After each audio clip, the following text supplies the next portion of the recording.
All right, guys. Sorry for the delay. Hyder and I just got talking, and we're really excited to cast this promotional show match for Alchemy League Season 11. I mentioned him before, but I'm going to mention him again. Hyder is one of our most experienced champions. He, oops. He has played in every season of Alchemy League possible. And he's even played in things that are not Alchemy League that I've hosted, such as the King of Ireland tournament. So Hyder and I go way back, and it was only natural that I should invite him to co-cast this very special show match for Alchemy League Season 11. He is also streaming over on Twitch, so be sure to go and leave Hyder a follow. And I will... Actually, I don't know how to update that now. But I believe his name is spelled in a way that is not the same as my description. It's something like Hydor on Twitch. So there you guys go. I'll just type it into chat so you guys can see that. Go find him. Very good. 1900 Italian player. And he's going to help me go through this Play All 8 show match between wisenatic and kelar. So welcome, Hyder. Oh, thank you for having me, and thank you for calling me a champion. I don't think that's deserved, but thank you. Oh, you've won many times in the league before. I think if you don't deserve that title, then there are a few who do. So Alchemy League Season 11, it's a very unique Age of Empires 2 tournament. Today is the last day to register for that tournament. We're trying something different by having real people play a promotional show match. For Alchemy League Season 10, we had a couple of AIs play a promotional show match. That was interesting and educational. But now we're going to take the chance to reward some of our loyal players. In this case, wisenatic. He has also played in every single season of Alchemy League since the beginning, and even in the King of Ireland tournament. So I kind of wanted to do this, and I said, wisenatic, find a friend who's never heard of Alchemy League before, and who's around your skill level, a worthy challenger. And you know, here's a lump sum, and you guys basically, the way that it works is if they win a game, it's $3. If they lose a game, it's $2. It's $5 per game, divided more in favor of the winners. So I guess that's how you have to do it when you have a play all 8, right? It's not really a... because we have 8 maps, so they do 1 game per map. So the maps that ended up being available are Quebec, Monongahela, Ticonderoga, Horican, Oswego, Yugi-Ogini, Shawangunk, and Susquehanna. So these are all French and Indian War locations. We did our best to get kind of like the big battlefields from the French and Indian War. Obviously, we couldn't get them all, sadly. And we got a couple of more so frontier maps. Maybe maps that weren't located at the site of any major battle, but were heavily recognized by history as being places of raids and terror and great political interest. So this is a custom Age of Empires 2 map pool made by random map makers such as myself and Jasuki and Jasuni and others, and we'll say, you know, who made all of these maps later on when we get to each one. So am I missing anything, Hyder, about the setup at all? It's basically custom maps. And we'll explain the details of the maps more as we're getting into them when we see the games unfold. This is our definitions tree right here. So, you know, anything that you could want to know, we got a somewhat modular handbook here. We got methods, we got procurement specs. So any of these will have additional information in it about a particular, you know, like one of these will tell you more about how we do the seeding. It's a very complex system. It's not like we can just say, all right, guys, everybody get together and you just play each other and whoever wins the most games gets the most money. It's very complex. We determine from your win rate what your true elo is, and then we compare the skill of your opponents against your own skill when you register, and we determine what your win rate should have been, and then we compare that to your actual win rate, and we use that to get your overperformance metric, and that's really who wins. So it's very elaborate, but I think it's very fair. And that's why people keep coming back. So definitely check it out. But today we're going to show you the maps in play by players wisenatic and kelar, who are... oh, that's their draft. These guys are about 2.2K. So these guys are very good.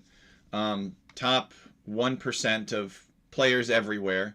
Kelar is the 27th best person in Germany, and it looks like wisenatic is the 17th best guy in Germany. So these are both highly skilled players. Kelar is brand new.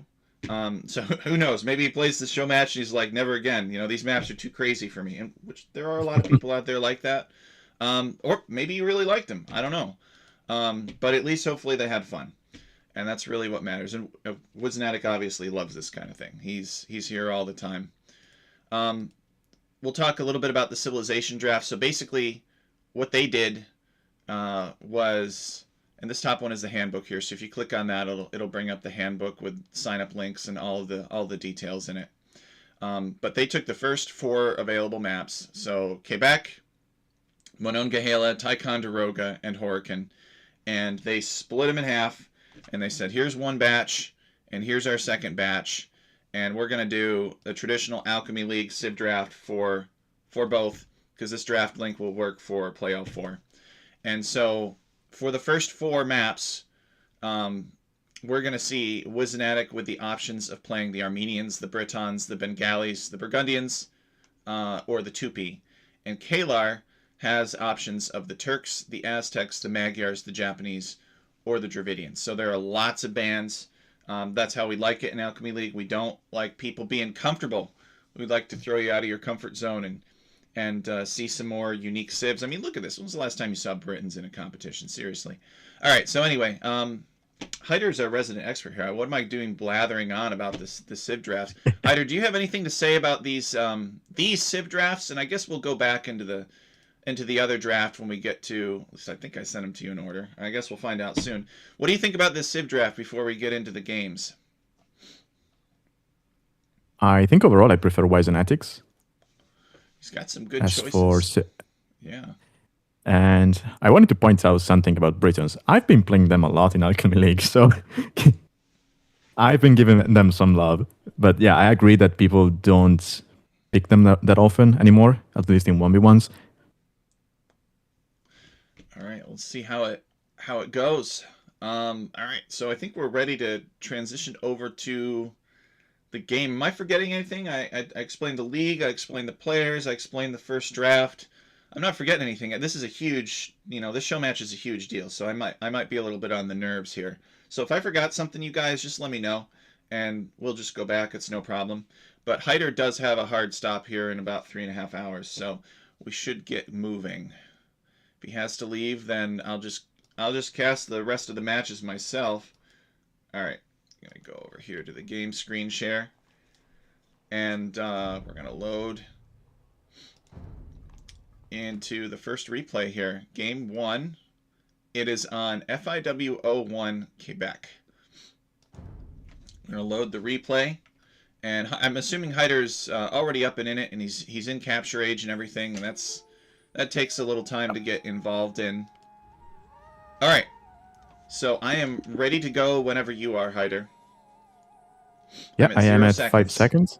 What's that? Okay, if you want to cut, I'm at 5 seconds. If you want to catch up, and then we can fine. just. You're. I mean, they know you're already prescient over me anyway, so it's not like 5 seconds is going to make a big difference. All right. So 3, 2, 1, go. So, ladies and gentlemen, boys and girls, people of the audience, I present to you wisenatic versus Kelar on Quebec. Now, Quebec is a wild, wild map. I don't know if this is our version of Mega Random or not. You might think, oh, it's a huge advantage. wisenatic just found all these cows, but, he doesn't have a way to get through the fence. The fence has 50 HP. And so he'd basically have to build his town center here and shoot at the fence in order to get through, because villagers, for whatever reason, can't attack fences, and your starting scout on this map cannot attack either. This map is representative of the old Quebec. I mean, an ancient stone city in North America on the St. Lawrence River. It is the oldest. It is the only walled city in North America because it was built when stone walls were still relevant. before cannons became just way too good for stone walls, and people stopped building them. So that's a little bit of neat trivia for you. Nowadays, if you are poor and you live in North America and you want to visit Europe, you can't. I mean, I'm not going to say that visiting Quebec is a perfect substitute for visiting Europe, but it is the next best thing. So if you want to feel like you're in Europe without traveling 6 hours on a plane and spending thousands of dollars on airfare, then you can drive to Quebec instead. And the streets, the stone buildings, the walls, all of it makes you feel like you're in a medieval European city. It's pretty cool. All right, so anyway, that's enough about me gushing about Quebec. Hyder, what do you think about this particular generation of Quebec? What do you think about their starting town center placements? I saw this and I was a little bit surprised, that they had gone to great lengths to build their starting town centers in these park areas of the city. What do you think? Oh well, I will start off by saying that this is probably the craziest map in the tournament, so that's a good game one map, I suppose. And as for the positions, to some degree, I agree with them, because if you build it at the outside, you basically have no access to stone whatsoever. There are 2 stone piles close to the walls. But looking at their civs, Bengalis and Turks, I suspect both want to go for some kind of fast castle into unique unit build. So building within the walls where you have access to stone. I'm looking at Kellar's TC. There's a stone pile about 10, maybe 15 tiles away from his TC. Wisenatic, same. So I understand this, especially if you can get a TC on the wood line and berries. You basically have some food and wood income assured.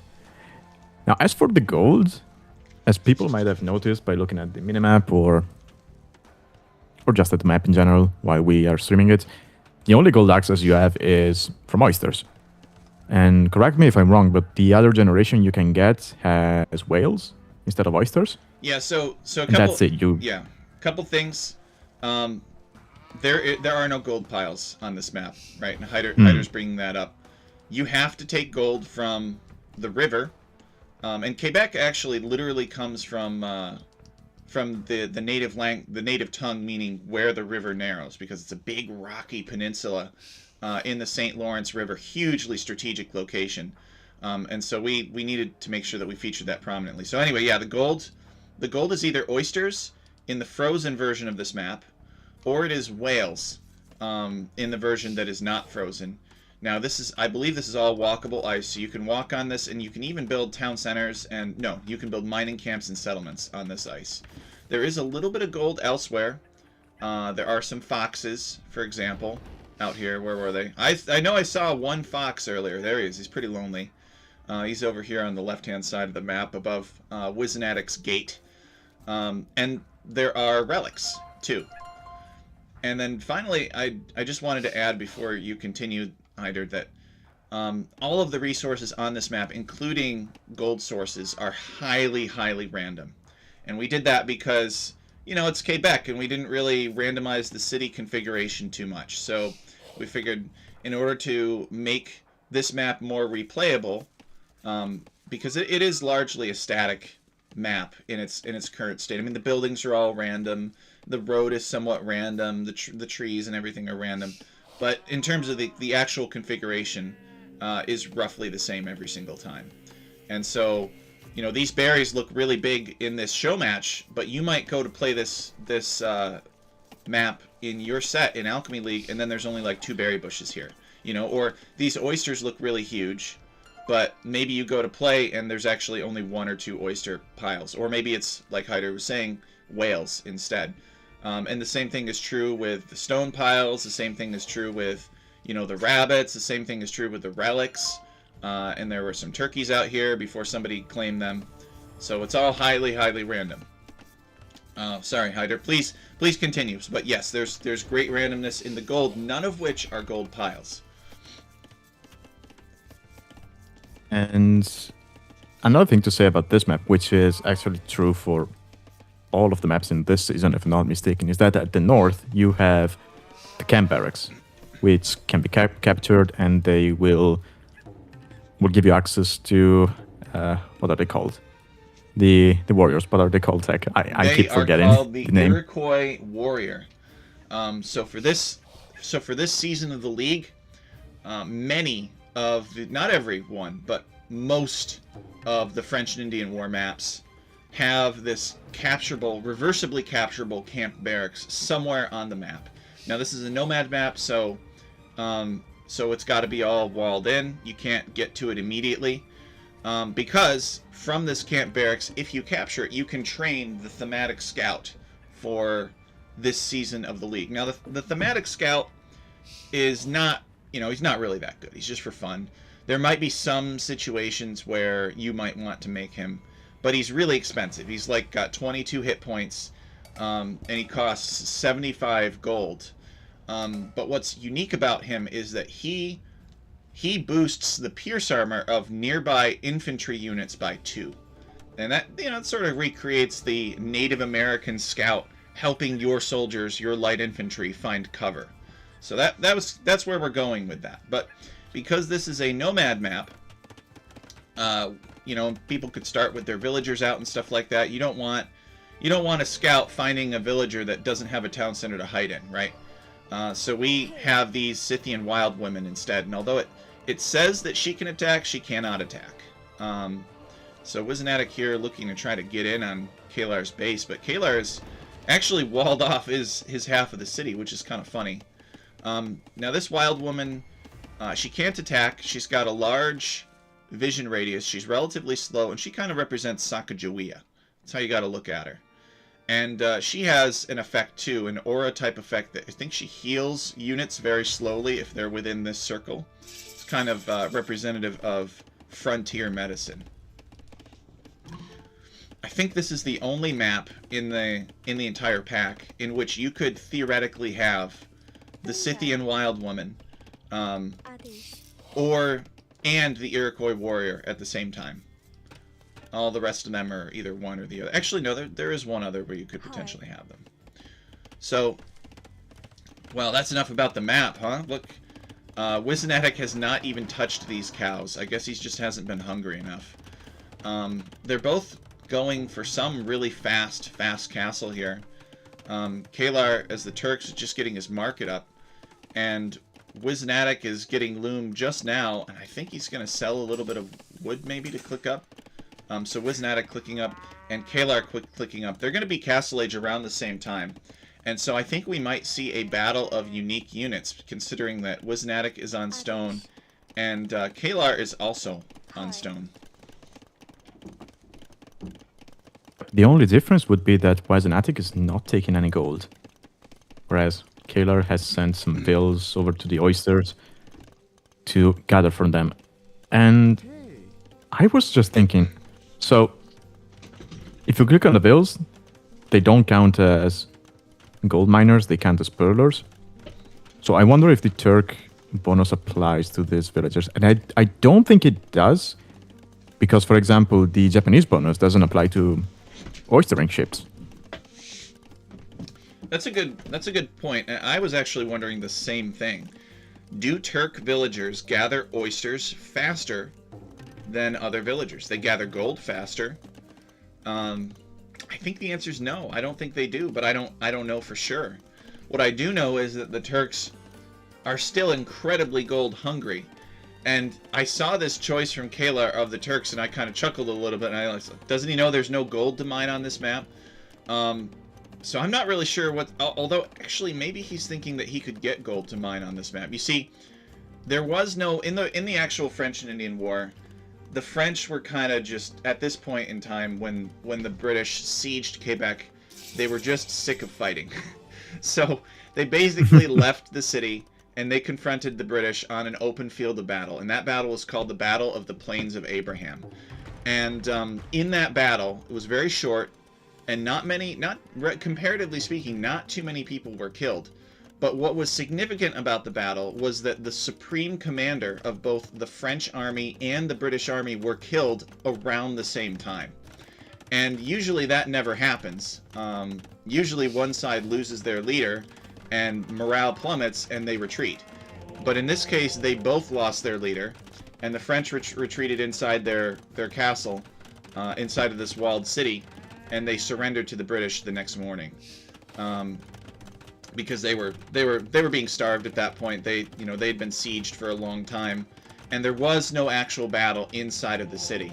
But we figured, wouldn't it be fun if you actually could pillage a lot of these really big, rich buildings inside the city, right? So we got all these wonders here. If it says wonder, and it has, even though this is clearly a cathedral, this is clearly, these different types of buildings. If it says wonder on it, and this is a market here, but it still says wonder. If you destroy any of these buildings here, that say wonder, they will drop gold piles, actually. So maybe Kelar is looking at it like, I'm gonna, be Turks, I'm gonna have cannons, I'm gonna smash down all these stone buildings, and then I'm gonna take the gold. I'm gonna pillage the gold from this. And that could be his approach. Wisenatic building a defensive castle of his own. And Kelar moving around the outside with some janissaries. Wisenatic converting with the monk, or trying to convert. Drives Kelar back.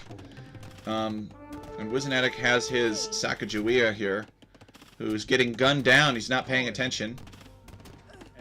And yeah, she gets shot by these janissaries. It was not a nice time period. And Wisenatic is going for the Rathas. So, Hyder, who wins in a fight, Rathas or janissaries? I think one-on-one, the Ratha should still win, just because of the insane amount of HP and armor it has. But I think the moment you get to, 10 janissaries, you can pretty much mow down the Rathas if they don't have big numbers on them. Kind of like how knights and janissaries interact with each other. Because I think the Ratha would have to be in melee mode, because when it's in range mode, it's basically a tankier but weaker cavalry archer, because they have one less attack and one less range than a cavalry archer. But way more HP. Ooh. But in this situation, oh yeah, those janissaries are finding so many kills. But honestly, in this situation, if you're wisenatic and you see this amount of janissaries, your best bet might be monks. Because your monks have extra pierce armor, right? So the janissaries are going to be less effective. And generally speaking, monks are a decent option against janissaries or any kind of ranged unique unit, or unique unit in general. Indeed, and the monks also make a lot of sense on this map, because this map has a ton of relics, especially in this particular generation. So if you invest in the monks early, you can accumulate a lot of relics and get a nice passive income of gold. We see that Wisenatic is actually colonized up here in the north, and I think Kelar might be able to see that. So he might know that Wisenatic is up here. Yeah, I mean, he sees the town center and he sees the mill, so he knows to go up here. Kelar himself has built a town center on the outside, and he's farming, and he's probably going to take some... Oh, he is taking some rabbits. Some hares, I should say. But he is still raiding Wisenatic. Looks like he's got a huge army of janissaries. He's got 7 janissaries, actually. Quite a lot for this stage of the game. So he's definitely leaning very heavily into them. But he's losing them to conversions. So, what do you think the viability of a mass Hussar raid is on this map? Do you think this game on this map will get to the point where they are going Hussars and flooding each other? Or do you think people are going to monk rush and do fast imp trebs and kill their opponents before that point? I was thinking about that, how I would play this map, if I would approach it like a nomad map, if I would approach it like a closed map, or if I would approach it as an open map. And I think light cav or scouts in general could be more effective than people think. Because, yes, if you look at the city, it's cluttered, there's lots of buildings, and it's quite easy to wall off. But if you look at the gold position, especially in this generation, sure, you can go out there with villagers and, mine the... Well, not mine, just gather the oysters and whatnot, but walling those off is not going to be easy. So, for example, a scout rush in feudal age here could have dealt a lot of damage to either player. The wood lines around the TCs are not that big, so they're going to be run out fast, meaning that your villagers are going to be exposed to scout raids. So I would say in this generation specifically, doing the kind of rush that you see a lot of Nomad, which is scouts with towers, could be quite good. Now, of course, if this was a whale generation, then you would probably not go for scouts. You would go for hulks, and you would go for a dog and whatnot. But I think getting an idea of what generation you have, especially for the gold, early on in the game is going to be massive during this season for this map specifically. Because the moment you know what the gold is like, you have to adapt. You might be coming into the game with an idea of how you want to play it, but depending on how the gold is, you might have to change your plan completely. Ooh, and wisenatic blocking off those Janissaries. Ooh, that's pretty nice right there. He's gonna get some conversions. I think that's 3 dead Janissaries or 3 converted Janissaries there, unless he's not paying attention. Oh, he's not. Yeah, they are. They're sneaking out. Oh wait, maybe he can get them. He sends the Ratha here to intercept. Yeah, he's gonna get him. Kelar decides to engage. Okay, got you. So, but no, that's totally true, right? I think Kelar doing a good job of reading this map, saying, my opponent can't wall the main gold source on this map, right? This is ice. You can build mining camps out here, but you cannot wall it, and you can't build town centers or towers or anything for the villagers to hide in. So this is an extremely vulnerable point to pressure. And this probably won't be the last time that Kelar sends some Janissaries down here to raid wisenatic's oystering factory. Kelar has also taken some initiative on wisenatic's northern town center. Yeah. He's got some mangonels and some Janissaries working, and that's going to be real tough for wisenatic to deal with.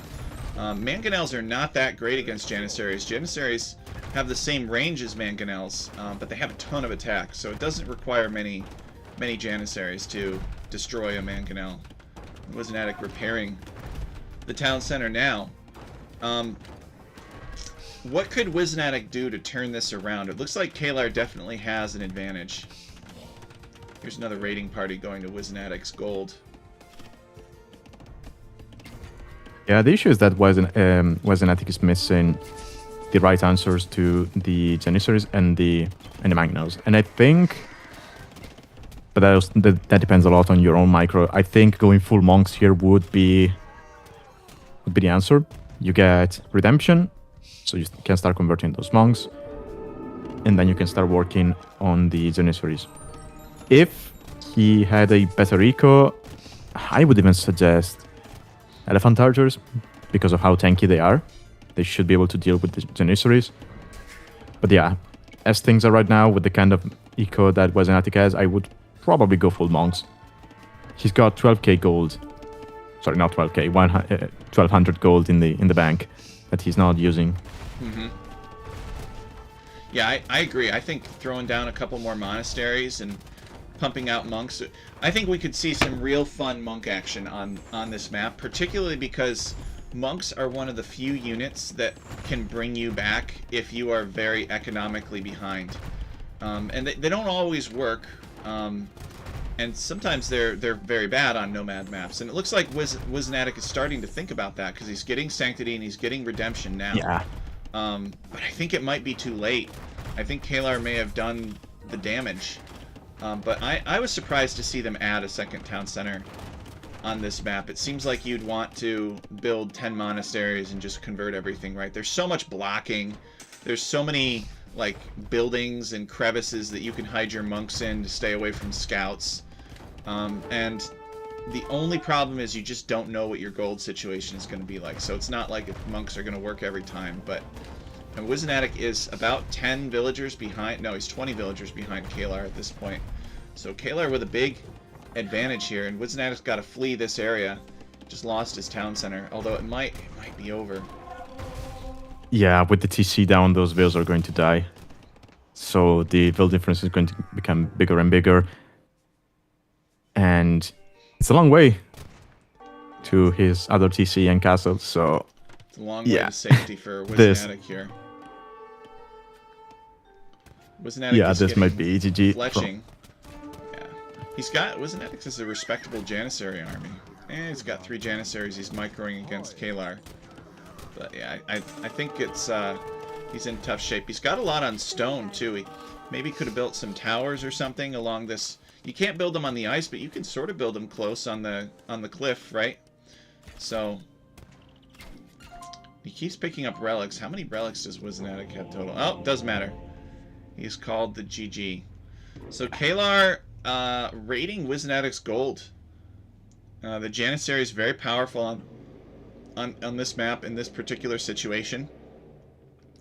And Wisenatic didn't do enough monks to fight them off yet. But I think this is a really cloudy map. I was expecting both of these guys to go like Fast Imp, Monk Trebs.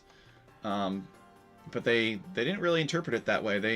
They more so interpreted it as a unique unit map, which is interesting. What are your final thoughts on the map, Hyder? What we just saw. Oh, before that, Otter just showed up in my chat, and hi Otter, and he's asking where the golds can spawn, and that Otter would be here on the water, but you can have different generations. So this time we got the oysters, whereas with some other generations you can get full water and you have whales. So it's either you go out and mine, or, well, you could build a dock in this generation as well, I suppose, but otherwise you have to dock and just take the whales with your fishing ships. Actually, do they become waiting ships once you get into whales? I think they do. But anyway, yeah, on the land you basically get no gold mines. Unless... Oh yeah, they changed name, right? Okay. Yep, unless you destroy the wonders. Yeah, you get no gold mines unless you destroy the wonders. And if you destroy the wonders, they...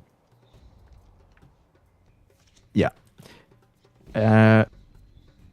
As for final thoughts about this game, I think wisenatic tried doing monks and ratas at the same time as an opener, which I believe is what killed him in the end, because either you open with one of them, you gather some eco, and then you can add the second one, or you end up having too little of either, and you basically end up doing nothing. Because, for example, Kelar, yeah, he added manganose, but that was later, right? He got a decent army of Janissaries, and then he added the manganose behind. Whereas when he's an attic, he ate some ratas, he never upgraded them, he got out a couple of monks, he had a bit of Kelar.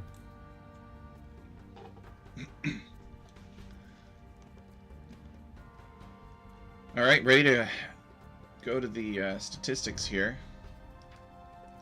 Look at this unit, look at this KD for Kelar, it's 2-1, that's Janissaries for you. He destroyed 4 buildings, was an attic with 9 conversions. Kelar collected, oh wow, a lot more food, almost twice the food. Was an attic collecting slightly more wood, slightly more gold. Kelar collecting slightly more stone. Was an attic with better advancement times. Society stats. They both had 1 castle. Wisenatic got 5 relics, so they didn't quite pay off in time for him. But he did have 1,800 relic gold. Kelar with larger villager high. Tibliko says, this map favors players making more army. Wood and golds are far apart to wall the base. Yeah, I think I agree with that. I think this is a clowny map, personally. There might be situations where you're able to, you know, if it's depending on how the map generates, if it's got water, if you can easily stonewall in between the buildings or behind them, then you could potentially stall things out and do a hussar raid or something later on. But I think I agree. I think it's more of a clowny map. But we don't really know, right? The maps are all brand new, and that's kind of the fun, is we get to see wisenatic and Kelar, you know, show us one interpretation of it. But I mean, even those players are probably sitting back thinking, all right, well, if I see this in the league, what am I going to do? So, all right, the timeline, kelar, you can see the expansion of his economy here for a roughly stable military commitment. So go back to the replays. And I'm ready to start game 2 whenever you are.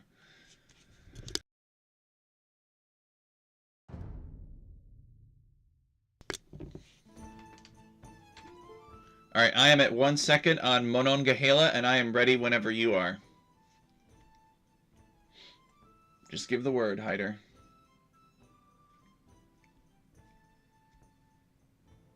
I don't know if Hyder stepped away. So I'm not going to unpause, but what I'll do is I'll reveal the fog of war here, and I'll just talk about the map a little bit.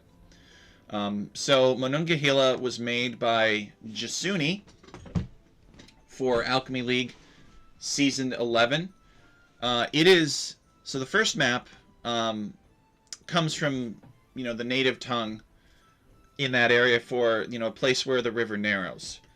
Quebec was, a very big stone bluff, stone city over a narrow point in the St. Lawrence River, highly strategic location. Monongahela, I believe it comes from the term steep bank from the native tongue. Now you don't see that here on the map. The map shows you kind of a black forest style. You've got a forest of varying thickness here, and then you have an unwallable road between these two players. So it's like Black Forest, but you have a little bit more of a guaranteed road or channel between the two players that cannot be walled. So that could make it pretty interesting. And the reason that it's called Monongahela, we don't have the steep banks of the river here, but the battle occurred on sort of a plateau above the steep banks of a river, and that was known as the Battle of Monongahela. And I will talk about that in a little bit. But hey, Hyder, are you back yet? Can you hear me? Yes, I can hear you. I was just introducing the Yeah, map, sorry. and I explained that Jasuni made this map, and I'm at 1 second, and I'm ready to go whenever you are. Yeah, sorry. Give me 1 second because my connection was not being cooperative. Yeah, I thought it might have been a connection issue. So this battle, we absolutely had to have this map. I begged Jasuni to make this map. He's a bit loud. What? All right, I'll adjust him a little bit. Thank you, Otter. We absolutely had to have this map. I know a lot of you guys are the players are, they're international. They're not necessarily from North America. They don't care about America 250 or anything like that, and that's okay. But I still really wanted to do this because I knew that I would be organizing for Alchemy League Season 11, so I'd get to pick, if I was organizing the map, what it was. I'm trying to find it here. I can't see it yet. But this map, we had to have this map. This was a huge deal back for the French and Indian. Probably one of the most decisive battles in the French and Indian War. Because it kind of goes to show you that the great powers back in Europe really had no idea what they were dealing with here. These are wilderness battlefields, and they basically sent a guy. His name was Edward Braddock, and he was a major general, very powerful general, very skilled, experienced. He'd fought for decades in different European battlefields, and they sent him over to North America with basically 2,000 men and 10 cannons. And they said, and they were pressuring him to put an end to the French and Indian War very quickly. So he marched out there, and he built this road along his journey. And the road was necessary because he had to bring these big cannons with him. These cannons would be useful for breaking the stone fortifications of a French fort that had been built in the Ohio Valley. And so he marched in a long single file line through this dense forest, building this road as he went, and trailing all these wagons and cannons behind him. And his plan was to siege that fort with his 2,000 men, which is a lot of people. Um, and then just a few miles before he reached the fort, he was ambushed by a combined force of around 800 French Marines and I think militia, and then also some Native American warriors as well. And even though the French and the Native Americans were outnumbered more than 2 to 1, they completely vanquished the British advance. Remember, they'd been marching for like 100 miles through just dense wilderness, basically little more than a deer path. And they were building this, enormous road behind them to haul these cannons to lay siege to this fort. It was called Fort Duquesne, and several other forts that were in the Ohio River area. And the battle raged for about 45 minutes. And the reason that the map is arranged this way, and you got forest on one side, forest on the other side, is because the French and the Indians actually attacked from forests on both sides of the road, which is just an absolute nightmare. They were totally flanked, and so that's why the map was designed the way that it is. And eventually, they fought for like 30 to 45 minutes until Braddock was mortally wounded, and then they loaded him onto a wagon and retreated. They lost hundreds of people, um, and a lot of the guys that were left behind were scalped or killed. So it was not a nice business. But the native warriors that accompanied the French got a lot of plunder out of this, and it was a total disaster for Britain. It completely shocked them back in London, and emboldened a lot of native allies to join the French in the fight against Great Britain for North America. All right, so Hyder, are you back yet? Yeah, I didn't want to interrupt, but yeah, No, no, no, I'm no. back. The Andrew, stream they're seems here to be to watch working. So Age of Empires. They're not here to hear me lecture about history. All right, so I'm at 1 second, and I'm ready to count down. Three, yep. 2, 1, go. So that's why we built this map the way that it is, and there should be. I don't know if it got removed. I'll have to ask Jasuni. But anyway, you start with this mule cart, right? So you could potentially chop your way through for a sneak on one of these walls here, and that might be where wisenatic is sending this mule cart. You could also send it forward, I guess, because the wolves won't bother the mule cart at all. The wolves are here to maybe discourage wanton aggression, or to discourage somebody from building towers or whatever up here. That was a jump scare. Sorry about that, Otter. But anyway, this road is representative of the Braddock Road, and it's called the Braddock Road because General Braddock actually died about 4 days later, after that major battle of Monongahela. He was retreating. His army was rallied by a very young George Washington. He was 24 years old at the time.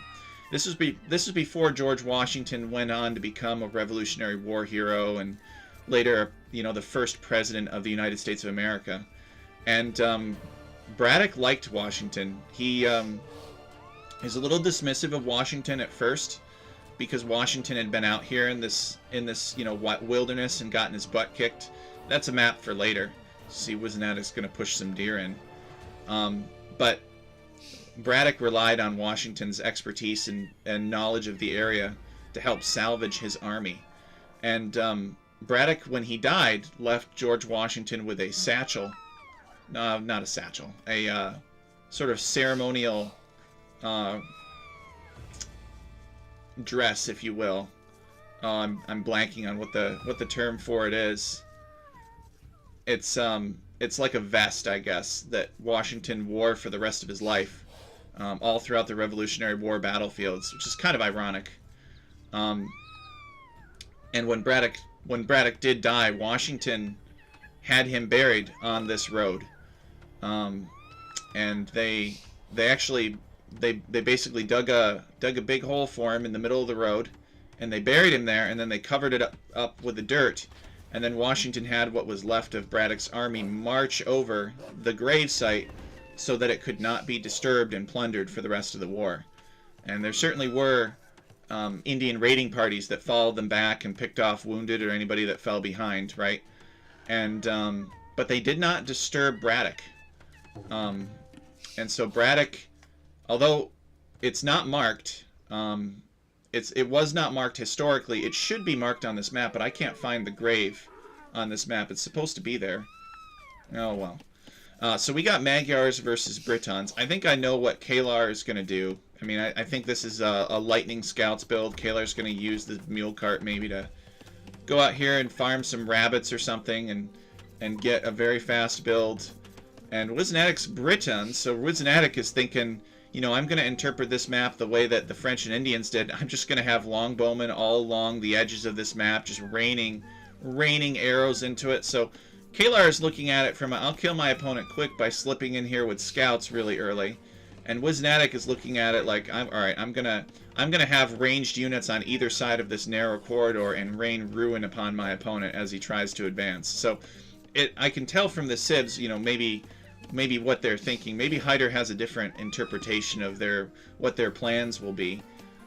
Maybe he can read into their builds more specifically.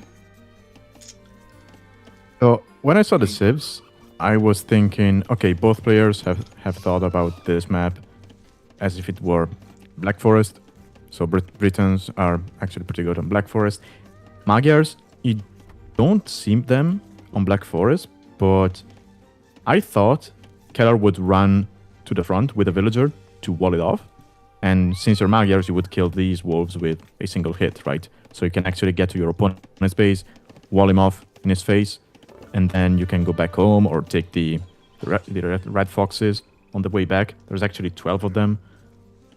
But kelar did neither of these things. It actually took him a while to use the mule cart. I noticed it was sitting underneath his TC for about 5 minutes, whereas wisenatic immediately made good use of it. He's now using it to chop some wood. He used it to take the rabbits earlier on. And now wisenatic is taking the foxes in the middle with 3 villagers. Of course, that's going to be enough to kill the wolves. So I thought I knew what kelar was going to do, but apparently I was wrong. But yeah, it's going to be a standard scout build. wisenatic is going to do...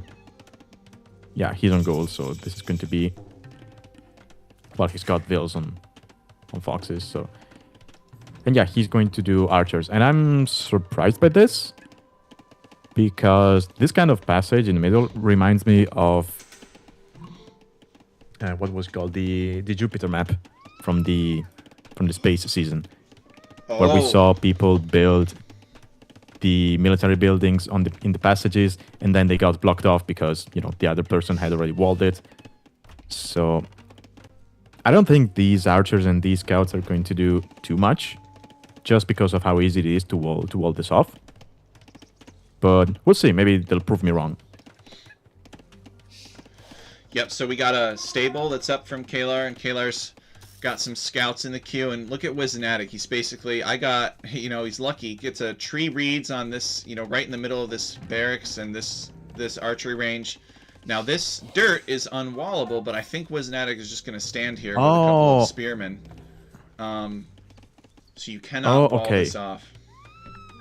You know, here okay. So look at the spearman. He has +2 pierce armor because he's with the Iroquois warrior. Here's the Iroquois warrior scouting out, and you can see he's actually buffing 4 units around him. So it's foot soldiers. It's not just infantry. So this archer has +2 pierce armor. Now the Iroquois warrior is not very good at, you know, he's a native. You know, he doesn't care about European formations or anything like that. So he just kind of walks on his own, and that can make him a little bit difficult to position. So maybe a little bit more micro there. But wisenatic coming through and killing some wolves, and I think he's gonna come. He's coming for kelar here. Now kelar's going scouts, so he doesn't care about the extra pierce armor, but still, actually, he doesn't care at all. Wait, all right, he is gonna fight it. I think he's a little afraid of the spearman. Doesn't have much. He needs to be faster with these walls. Quick walls. wisenatic trying to charge in with these. Okay. Oh, this is really good for kelar. So he manages to kill wisenatic's Iroquois scout. And because this map doesn't have any camp barracks, wisenatic can't make more. So now kelar has to take a really nasty fight against these spearmen and archers, which I think he's not looking forward to. And there are villagers in here fighting too. Yeah, Look he at these. noticed the archers are still missing fletching, so he can take out the spears with the villagers, and then yeah, you take out the archers with the scouts. So, guys, is Hyder still too loud? Let me know, and I'll adjust. But I was going to say that that Braddock was buried in this road, and that became like an urban legend in Pennsylvania for 50 years. And they eventually found the remains of a high-ranking British general. They were going through this area, and they were building a real road, like an actual paved road in the early 1800s, so like 1805. And they found a skeleton, and they found some remains of British officer uniforms from the time. And so they actually found Braddock's exact remains in this wilderness, and they transferred it to the side of the road and gave him a proper burial stone. But so we actually know where Braddock is exactly buried nowadays. But Braddock was he kind of had a rough shake at it, in a lot of people's opinions. Oh, I'm sorry. Go ahead, Hyder. I was just talking about history here. No. Sorry to interrupt, but wisenatic just showed up on my stream and subscribed. So thank you, wisenatic. Oh, Much appreciated. thank you, wisenatic. And Otter was actually asking what the yurts in the corners do. Ah, an excellent question. These are not yurts. These are... I'm trying to click on it, have it show. Maybe I need to click on Gaia. Maybe it'll show then if I click on Gaia. These are chief's yurts. Okay. And they are markets. So if you chop through, okay, you can trade with them. And these are another motif that appear in the French. The Native Americans love to trade. There were things that the Europeans had, like textiles and iron for better tomahawks. So here we go. You can see kelar trying to get through, but wisenatic is sort of just camping this area with some archers, and kelar has to withdraw. So anyway, yeah, that's what these yurts represent. Is they represent trading opportunities with the natives. Your trade cart shows up with a bunch of goods, and the natives give you something that you want, that's more valuable.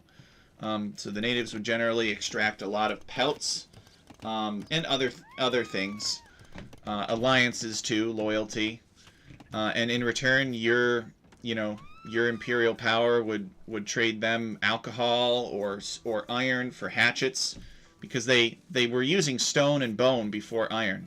So a lot of people get this fantasy that like the Native Americans were running around with bows and arrows, and I guess that's kind of true, but the Native Americans recognized the significance of firearms very quickly.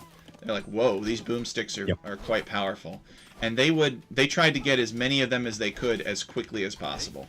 And the only reason that they would fight with bow and arrow in this conflict is if they could not get the firearms.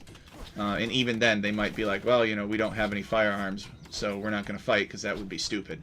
So they weren't, they were not dummies when it comes to fighting. They just didn't have the industry to make these firearms. So we can see wisenatic here, a little bit of extra. Actually, he doesn't even have fletching, so he's not really going to be able to get in. And ooh, out of sync. What? 19 minutes out of sync. Wonder what happened there. Are you still going, Hyder? Yeah, I got to 1935. I don't know if it dropped for you later than that. All right, let me try and go back. If you would pause it. Let me see. Yeah, I paused. Return to the replays. Let me reload game 2 here. I'm wondering if you're on a different version of the game or something, and that's what caused it. If that is the case, I might have to bring up your stream, or you can stream it in Discord or something so that I can see. Although that might challenge your internet connection as is already. So yeah, the markets in the corners, they're isolated by trees, so I don't know how big of a factor that would be initially, but you could potentially chop through to it. You could send your mule cart there, or you could send your mule cart to over here too. The thickness of this is random, So sometimes it's easy to chop through, and sometimes it's not easy.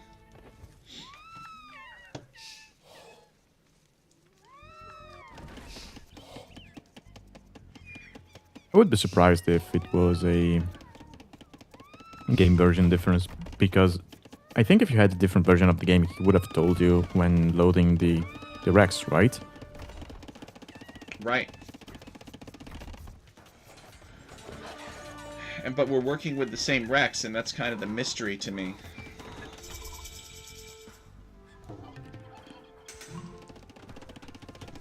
I think it was just a moment of DE being DE and just imploding for some reason.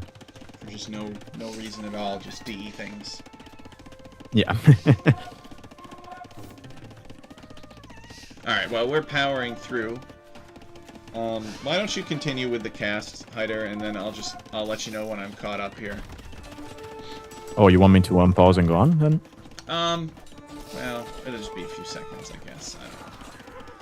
I don't know, give me a few seconds, and if that fails, then I will, I guess, just exit out of this game and do a general screen share on your stream, and we'll watch the rest of this game on your stream. It's just weird that it would desync for me and not for you. And wisenatic would have said something too if there were two parts to this game or something, he would have told me. Yeah, because there was just one file in the folder. Right.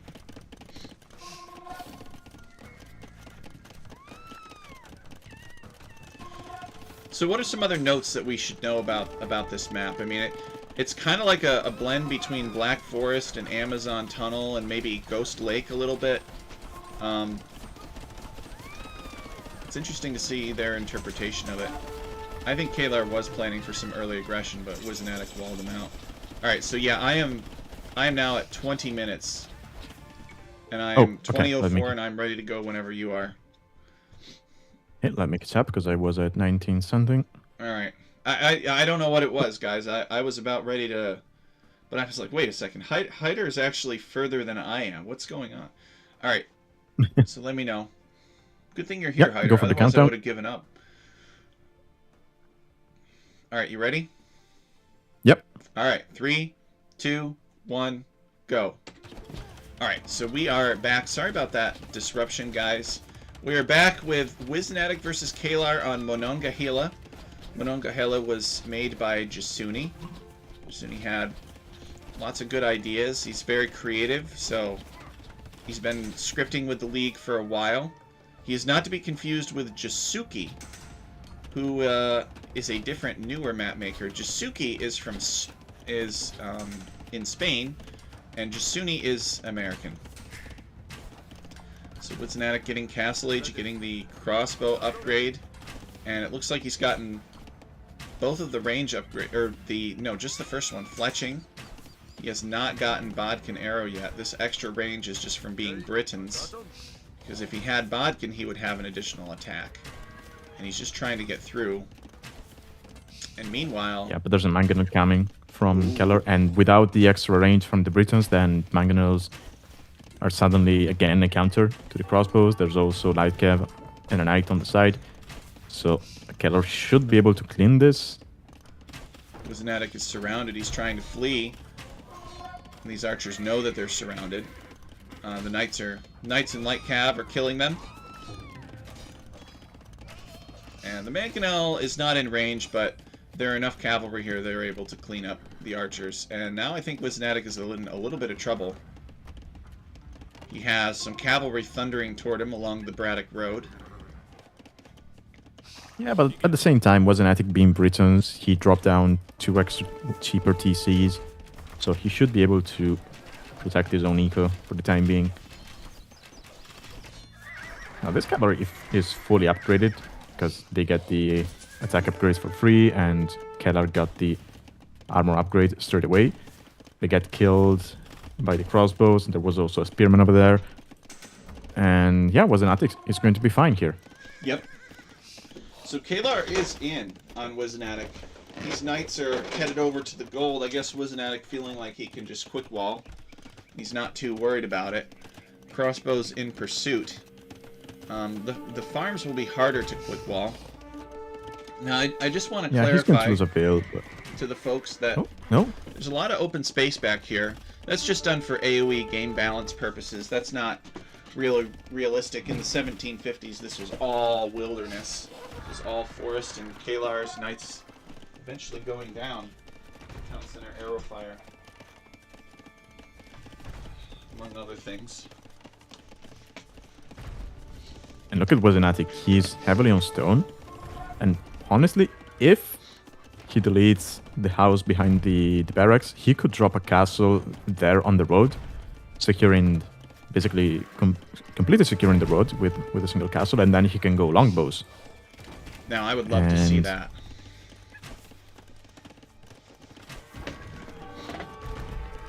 Yeah, and now wisenatic with Bodkin, he's going to be able to out-micro the mangonels. You just cannot go mangonels against the Briton archers. Especially not at this skill level. Yeah, he's still missing ballistics, but still. Yeah, one mangonel goes down. And he should be able to kill the second one as well. And do keep in mind, he's still on a single range. And he still has a healthy number of crossbows, despite losing the initial amount he sent to Kelar's base. And that's due to the Britons just having their ranges work 10% faster. Mm-hmm. Yeah, and he doesn't... The fact that he hasn't built any more ranges is also a clue that he's going longbowman. Look at all of these he's got stables. the stone. This is the third stable from Kelar here, so Kelar really tripling down. Not doubling, tripling down on the knights. And wisenatic knows that he can't really push in on Kelar, and Kelar knows that he can't really push in on wisenatic. Neither player, it looks like, has really attempted to chop a sneak through. Let's see the fog of war here. I mean, Kelar has a pretty good idea of the envelope that is his. And wisenatic... Actually, wisenatic has not even scouted the sides. So Kelar is in a better position to do a sneak chop. And with a sneak chop, he could have knights just stream through this well armored. So this is definitely a vulnerability to wisenatic. And here's Kelar. He wants to catch up and he wants to get a surround on these crossbows and eliminate them, and I think that he will. But wisenatic is being annoying with microing them. Yeah, I don't like wisenatic's position for his castle, but I do like the fact that he's up to Imperial. And if you see that amount of knights, I think you click pikemen, because it's going to take a while before you get the numbers on your longbowmen, because you're producing for a single castle. So you might as well drop a couple of barracks. You go for pikemen. You're going to have to fight in a choke point anyway, so the cavalry is not going to be able to outmaneuver them. And now Kelar, sure, he's not up to Imp. He's actually quite far away from it. But he's going to find damage with this raid. And what Kelar is doing makes a lot of sense. You can see the trade-off here. Kelar is at 61 villagers and wisenatic is at 83 villagers. So Kelar knows that he is economically behind. And he's also not up to Imp.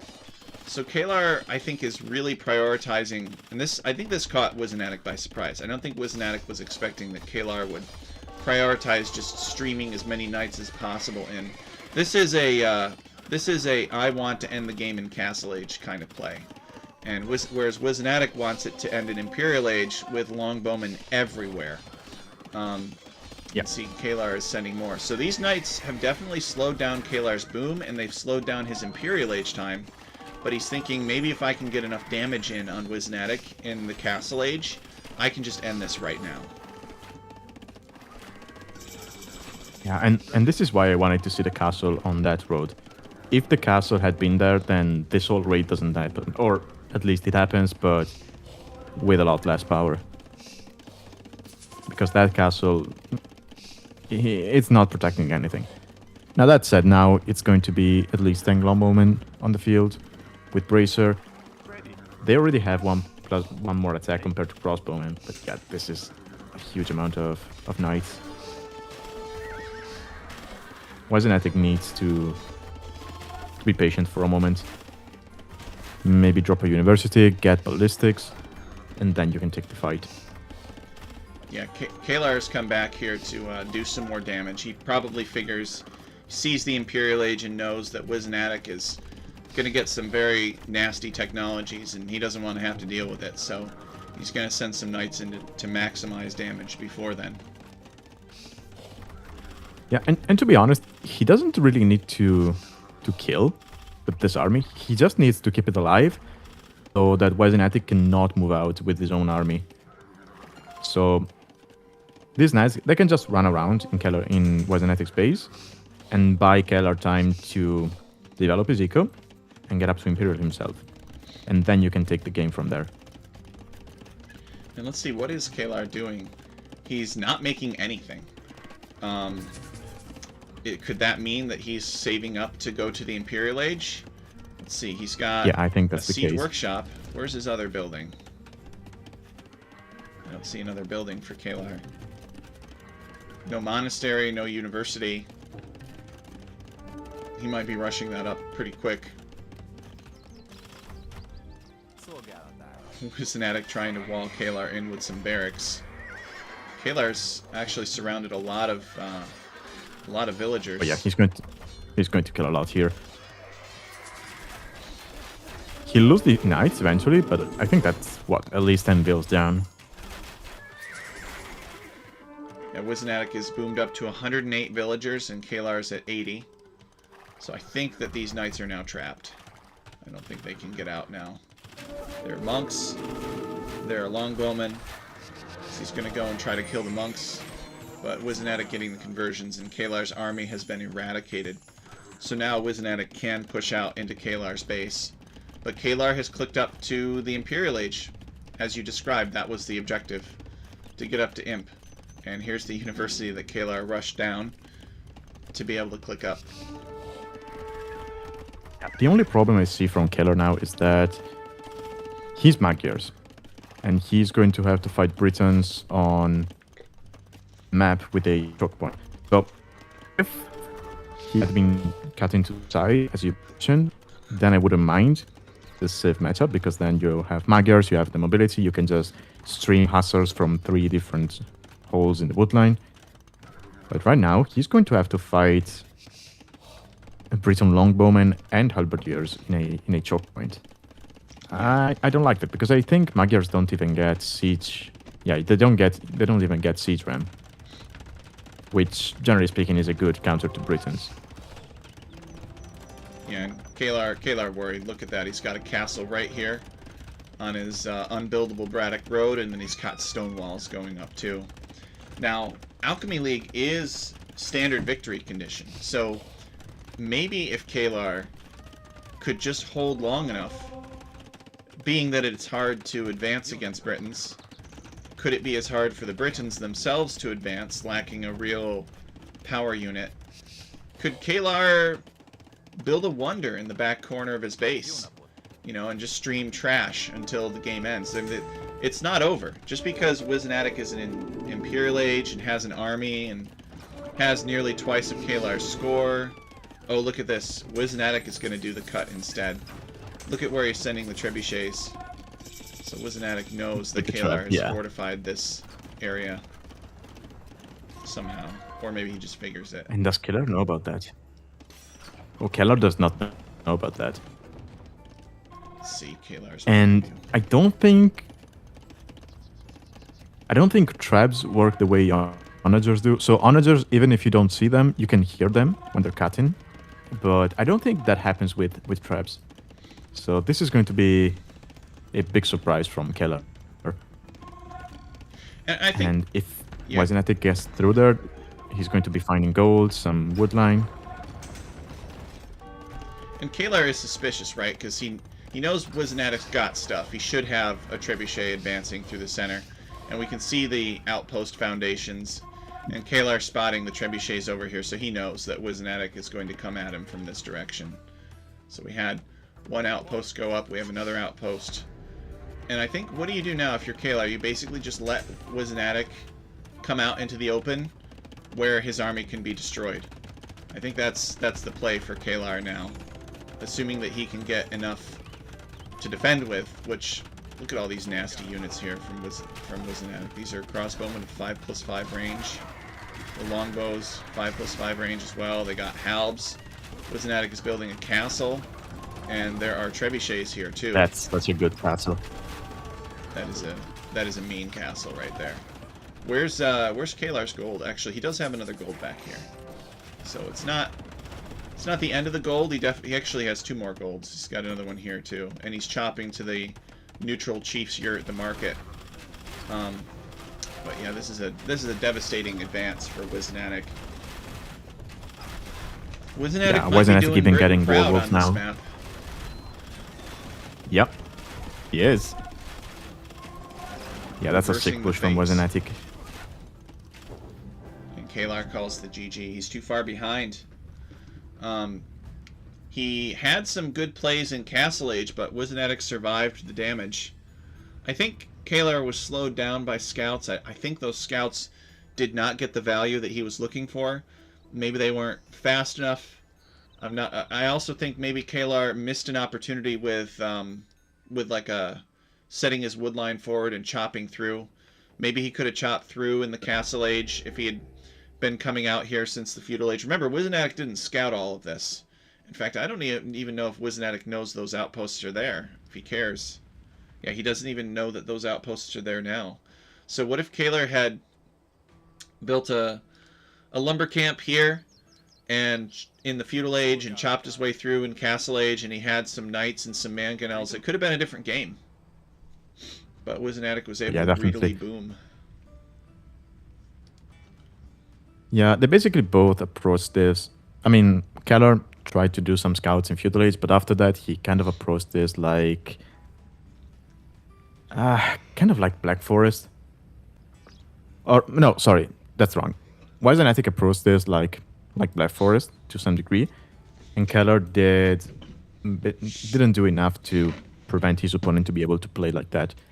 So he basically let the Britons play the way they want to play, which is you push from a single point with werewolf traps and longbows, maybe some halberdiers if your opponent has heavy cavalry, and that's it.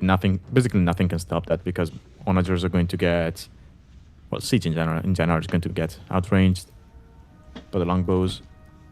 The halberdiers will take care of the cavalry, and traps, especially with werewolves, can take down anything really. I mean, even skirmishers will die to the werewolf traps once you get like 5 or 6 of them. Yeah, wisenatic having better stats across the board here for military, economy, technology. wisenatic had better advancements and more research, but Kelar did explore more of the map, and I think that's important on this setup. wisenatic with 3 castles and 1 relic, Kelar with 2 castles and 1 relic, and wisenatic ultimately with a little bit higher villager count in the end. But wisenatic was just ready before Kelar. So, yep. Alright, we'll return to the replays and get on to game 3. Ticonderoga. Alright, so let me load in. I'm ready to go whenever you are. I'm at 0 seconds. And so am I.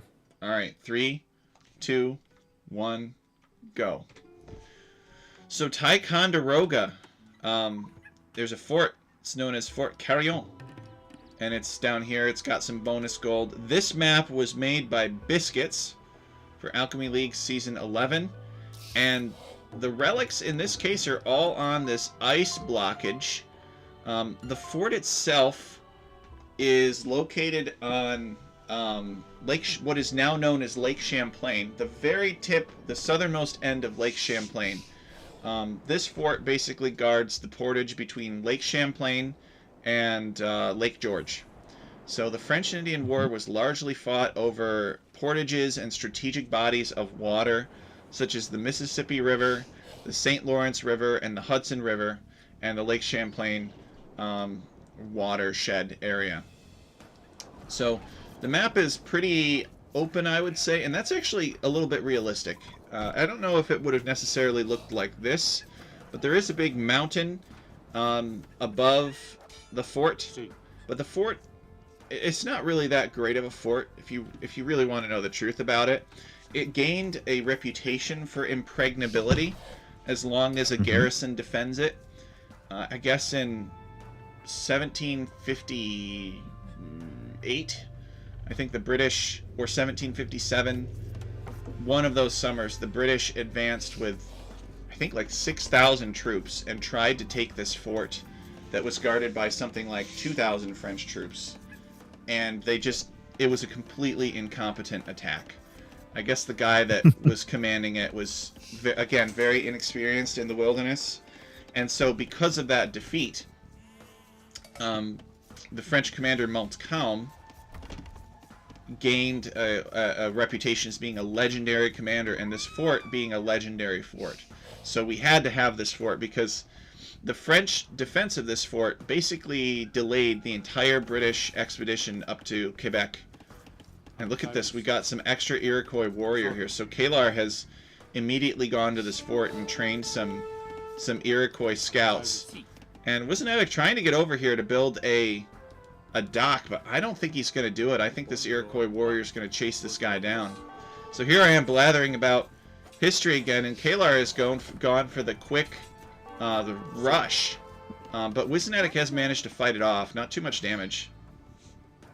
wisenatic but he's going to lose the build. Only able to lurk right now. We'll have to watch later, but thanks a lot for hosting. Oh, you're welcome. I hope they were good games. Be sure to catch the full replay when you have a chance. But anyway, so Kelar actually killing wisenatic's docking villager, which is a big deal. wisenatic's going to be behind from that. He is the Burgundian, so he's got some eco bonuses.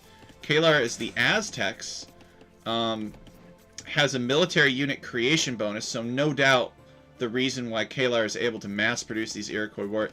I actually don't know how he is able to afford all of these Iroquois warriors, to tell you the truth. It must be like the bonus starting gold from the Aztecs. Maybe he took some gold too. I don't know.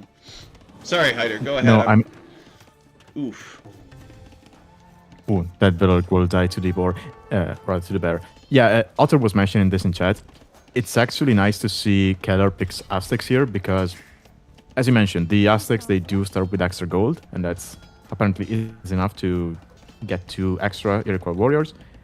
Now, as for the production bonus, I don't know if it applies, because...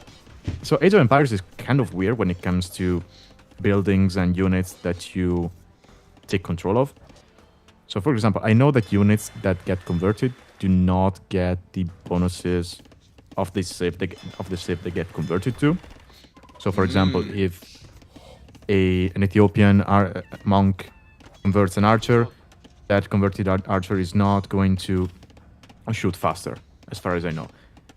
But that's conversions. I don't know how it works with Gaia, because that's a building you take from Gaia, basically. So it should become yours, and I think that bonus should apply to the faster production. But I'm not too sure. It's kind of weird when it comes to conversions and taking control of stuff. So let's see. wisenatic is behind by 4 villagers. That's pretty rough. Kelar here with a brutal Aztec strategy for this map.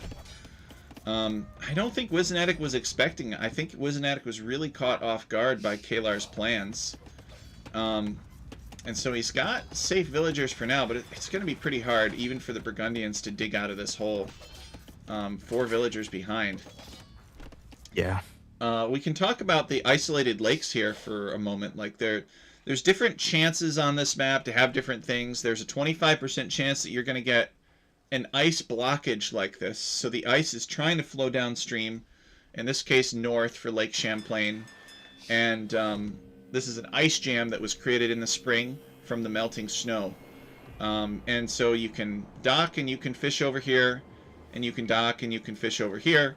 But these bodies of water are not connected, so it plays a little bit like 2 lakes in that case. And, oh, what is this? wisenatic has made an Iroquois warrior petting zoo here. Look at these Iroquois warriors. They're completely harmless. He's walled them in, and he's repairing the houses. So these Iroquois warriors have 7 attack. Looks like a lot, but they don't attack very quickly. So it's really not too bad. But they do boost each other's pierce armor, so it could be hard to kill them. So Kelar is in the feudal age. That's pretty good. Yeah. But wisenatic is scared about that. Let's Actually, wisenatic is not too far from clicking up, but he definitely would like to be in the feudal age by now, because kelar could be making archers, and those archers could be a severe menace to wisenatic's forward woodline here. I don't think wisenatic knows about it, actually. He lost his scout early on. He has a general idea of where kelar is, but he doesn't know for sure. Yeah, I mean, both woodlines will get hit by the archers because they're quite far away from the TC.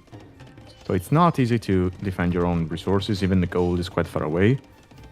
And I think this might be a quick game, honestly. kelar, he's well, not heavily, but he's on gold. So if he wanted to, he could also sprinkle a couple of extra Iroquois warriors in there. He could maybe get arson to get down, to take his opponent's buildings down faster. He made a fire. Okay, so he probably didn't know about the fact that you cannot cross. That's actually really good for wisenatic, because if he knew, he probably would have sent a villager to build a dock over here. This is wisenatic's one saving grace, is he's double docked and he's got 9 fishing ships keeping him in the game. If wisenatic knew that you couldn't get over here, we would have seen a villager, or sorry, if kelar knew, we would have seen a villager walking over here building a dock. So, oh, wisenatic's villagers fighting these archers. Yeah. That's actually good for wisenatic. I don't think he lost a single build there. Maybe one. I can't tell if that blue is a... Okay, no, that's a corpse. It's not part of the mill. So yeah, he lost a build.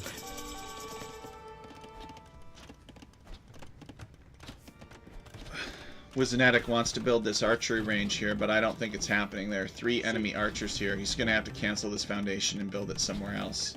And it looks like he does have some villagers on the gold building an archery range. If he could get this archery range up, he might be able to make a few skirmishers and keep his opponent at bay. wisenatic definitely having a hard game here. kelar catching him off guard with this lightning Iroquois warrior rush. Nobody was. The other issue for wisenatic is that, yeah, he's got a lot of eco and water, but that fish is going to run out quite quickly. There isn't that much fish. I don't know if other generations will have more deep fish, but this one definitely doesn't. I don't think that other generations will have much more deep fish.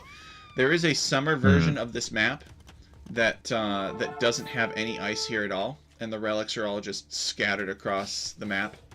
And so there would be deep fish in this location, but the density of the fish is consistent. So the amount of fish would really only scale up by area. So I'm pretty sure that there just are not many fish, and you can thank Biscuits for that. Biscuits doesn't like maps where the fish dominate everything. But for this map, you know, the brilliance or the cleverness in Biscuits' design is the closeness of these town centers to each other. You know, he chose to have the town centers pretty close with a hill in between them so that land would be the dominant consideration. And now that the skirmishers are out, kelar is making eagles. Yeah, the one thing I don't like about TCs being this close, and maybe I'm saying this because I've been talking with Ray too much, is that yes, they're close, but it's so hilly you cannot douche your opponent. So I don't know if I like that. I was wondering where Ray's sign-up was. I was wondering if we were going to get Ray this season. Maybe we didn't make enough douche-friendly maps for him. Don't know. He might still he mentioned he had a lot to... he mentioned he had a lot to do in August and September, so he might not have the time to sign up. Mm-hmm. So that might be it. Can you still join the tournament in Sprint 2 or Sprint 3 like they did last season, or... So I might mention that to him if that is possible. Yeah, nobody's ever joined the tournament after the first sprint historically. So no. So the list of people that you see on that sign-up list today, at the end of today, is the maximum number of people that could ever be playing in Alchemy League for this season. That will change Okay. next season when the season spans for 6 months and we Mm-hmm. have a mid-season sign-up break. So next Okay. season is going to be a sprint of 2 weeks or 2 rounds, a sprint of 6 rounds, then a sprint of 2 rounds, and a sprint of 6 rounds. And so basically after every sign-up period, we have a screening sprint of 2 rounds just to make sure that bots and uncommitted people are not, are not a major factor in a longer sprint. Because if you have bots and uncommitted people in a sprint of 6 rounds, it will really hurt the league. Yeah. What we're going to do with the mid-season, it's basically the same format that we had for the first 2 years of Alchemy League, except 2 of those rounds have been moved over from the first sprint to the second sprint. But this allows us to give people a little bit more time with the maps, which is what they wanted. Okay. So in the meantime, I like this from Keller. He got to Castle Age, and he chose to just go full Eagles because he knows his opponent has a lot of skirms. Now I like this, but at the same time, it could be risky because the Burgundians, they do have access to a unique infantry unit, which would be the Flemish militia, which, if I'm not mistaken, does have a bonus damage against shock infantry. Not that much, but they should have some of it. Okay, second TC from wisenatic to protect the wood line. Yep. Second safe wood line here for wisenatic. I think wisenatic wanted a castle. He was heavily on the stone, but it just didn't work out. So he's adding another town center instead. And I don't know if he's going to get Flemish Revolution or not.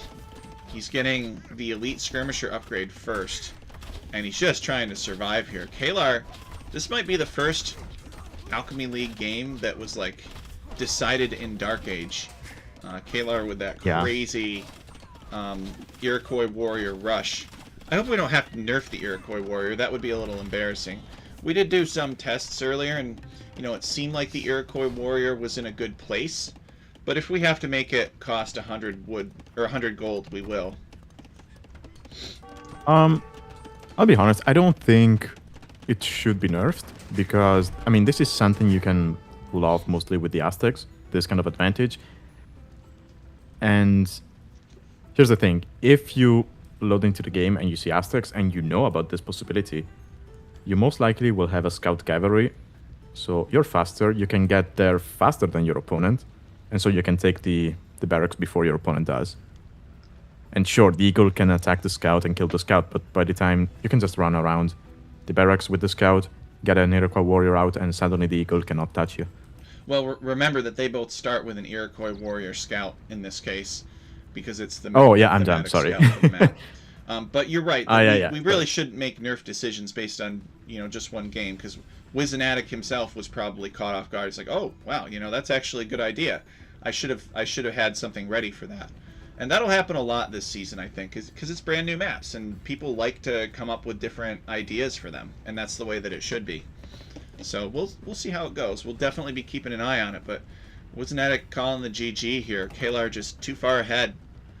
Kelar didn't even have to come over here and ransack wisenatic's fishing ships.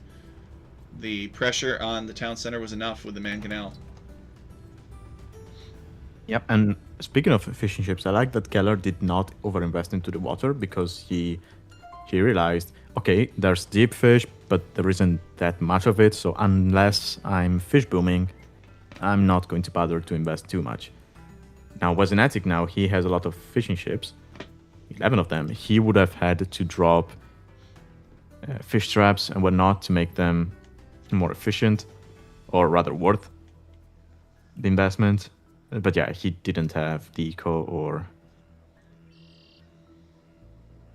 the APM, honest, because he had to keep addressing stuff at home. All right, let's check out the statistics here.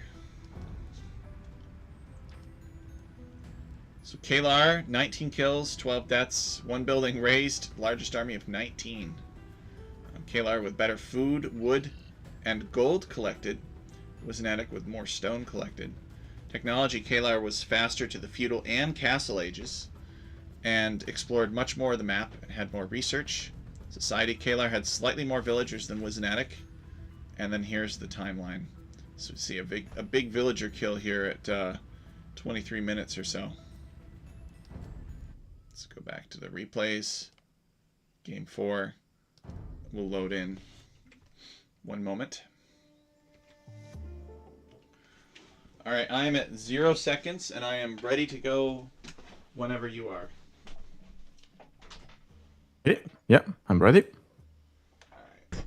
3, 2, 1, go. Alright, so this is Horican by Tech Chariot. This map is representative of Lake George. So the map that we just did, it would be north. It would be off the screen. It'd probably be up here somewhere. Because Lake George is a very long lake, and it's got some islands that are far away from the base. The base of Lake George has Fort William Henry, which is a very famous fort from the French and Indian War.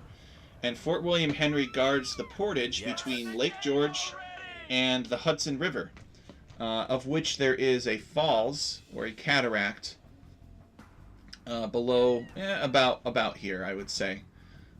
They start with a nomad scout, a Scythian wild woman. The Hudson River is undockable, but Lake George is extremely dockable. And it looks like they got the version that is summer. So there are some versions with ice jams, or some versions where it's, you know, fully frozen over, and you can just kind of walk to the other side. But in this case, you can't. And so wisenatic is all the way back here. And these stone piles, not a lot of stone on them, just 50 stone.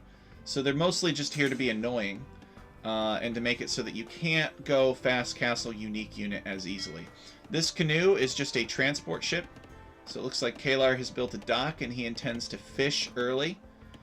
And there are lots of geese and straggler trees and some foxes on these islands. But it's definitely going to be a migration style map that plays very differently depending on the season.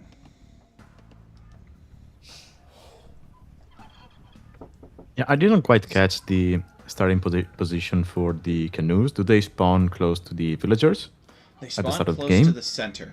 So they spawn approximately in the center of the map. So they it can be a little tricky with the canoes. It was hard to get the villagers to be out here. And wisenatic is actually transporting his Scythian wild woman back to the town center, which is kind of a strange choice to me. Now, you could theoretically transport to the outside of the map, but the islands are definitely much safer because they're guaranteed to be flat. Okay, looks like he's moving the Scythian wild woman. wisenatic sort of understanding that there's very thick forest out here. I don't know that he's actually has not found his opponent. wisenatic hasn't, so he doesn't know where kelar is, and kelar has not found wisenatic either, so neither player knows where the other one is. Special things about the map, you know, the fort we're familiar with, the camp barracks. These cannons can't fire, they're just for looks. I thought about making it so that they dropped gold when you destroyed them or something, but it's too much. And we got these gold piles all along the river. So this is basically where the main gold is. There are lots of foxes and such scattered out here in the wilderness. I honestly don't know. I don't know what's going to happen. I don't know how they're going to play it. kelar will probably transport a lot of stuff over here. There's the food bears, which are basically our boars that have been reskinned to look like black bears. Because there are no pigs in North America in 1750. They have maybe some pig lookalikes, like peccaries and javelinas, but they are not real pigs, and they live in Central America. So we needed a substitute for the wild boar, so we just did the bears. And we did something like this for Alchemy League Season 4 with the food bears in Alaska. Yep. I noticed these bears are different from those from the Alaska season, though, because these ones, they regenerate. They do. They regenerate. They have less attack, less health, and they're actually slightly weaker. But if you do try Yeah. to take one and then fail, then it will regain its health over time. And they just follow you everywhere. It's not like the bears we had for Alaska, which, you know, they were on defensive stance, so they would go back and forth, back and forth if you hit that sweet spot of distance from them. That's right. These ones, they will not harm you unless you attack them first. Mm-hmm. But if you harm them, they will follow you forever and ever and ever and ever. Always. Until they die or whatever harmed them dies. Or if they get somehow walled out and they can't see it anymore, then they'll stop.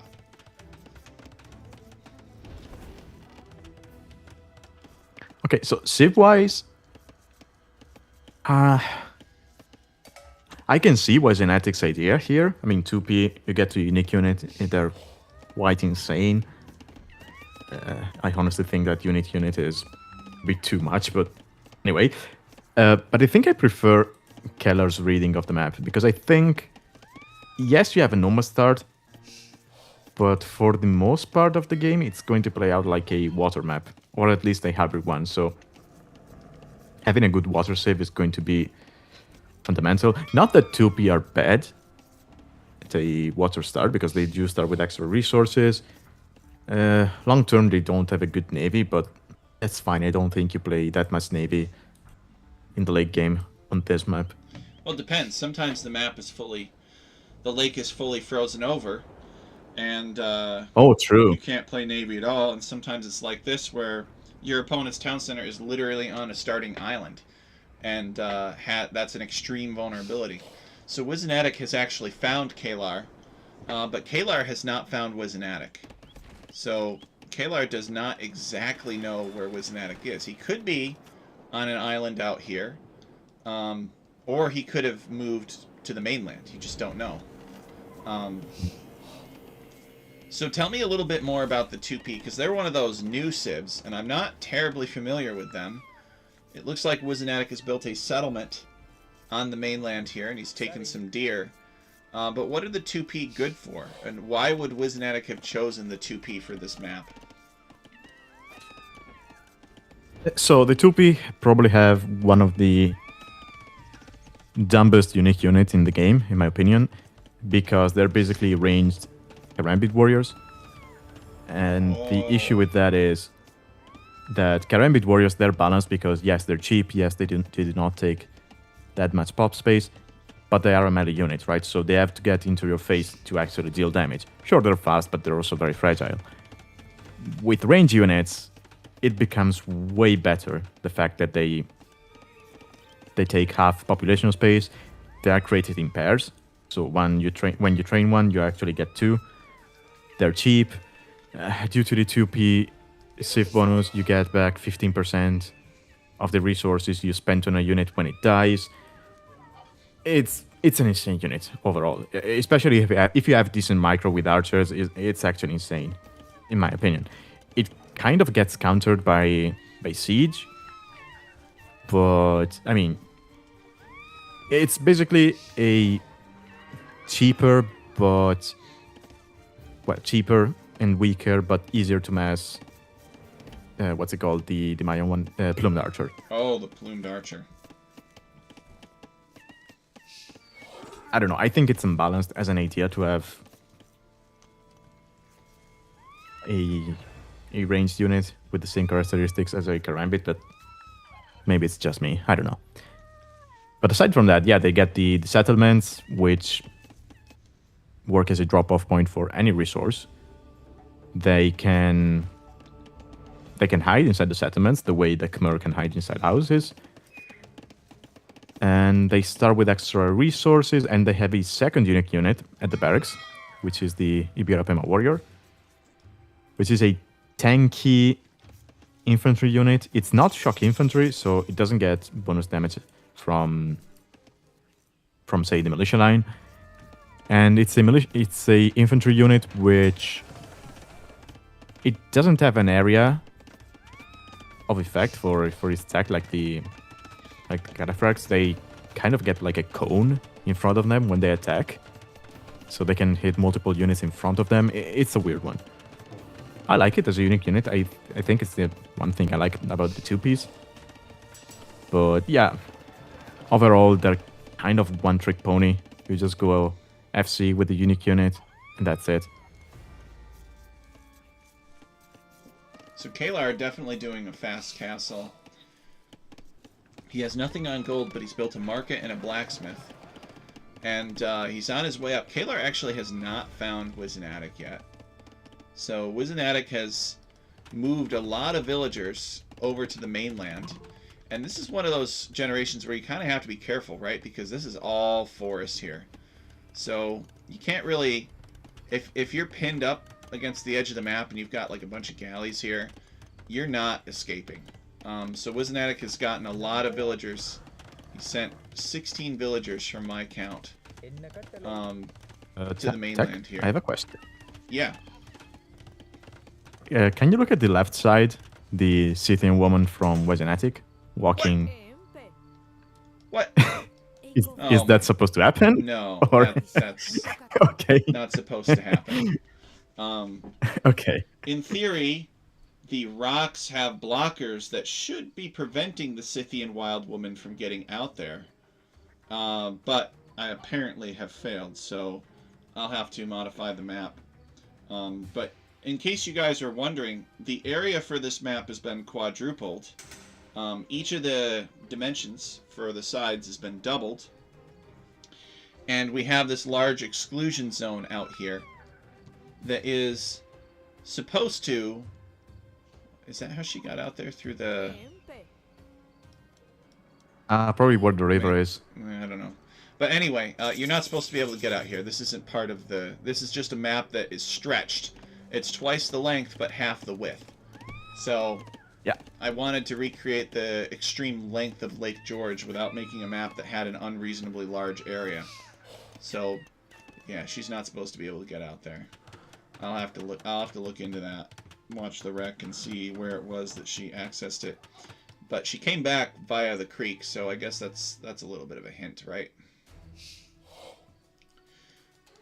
Yeah, so Kelar now gets to Castle Age and immediately drops 2 TC. So no military from him, no navy. For the time being, he seems like he's just thinking about getting his eco up and eventually booming into a superior army. And honestly, Dravidians, if they can get to that mass of elephant archers, that can be insane. Now, why do you suppose neither player has sent anything down here? Oh, wait, alright. Never mind. Kelar just built a town center close to this gold. Alright, so Kelar is going to take the gold down here. He has migrated south. wisenatic took him long enough, right? He didn't go during the feudal age.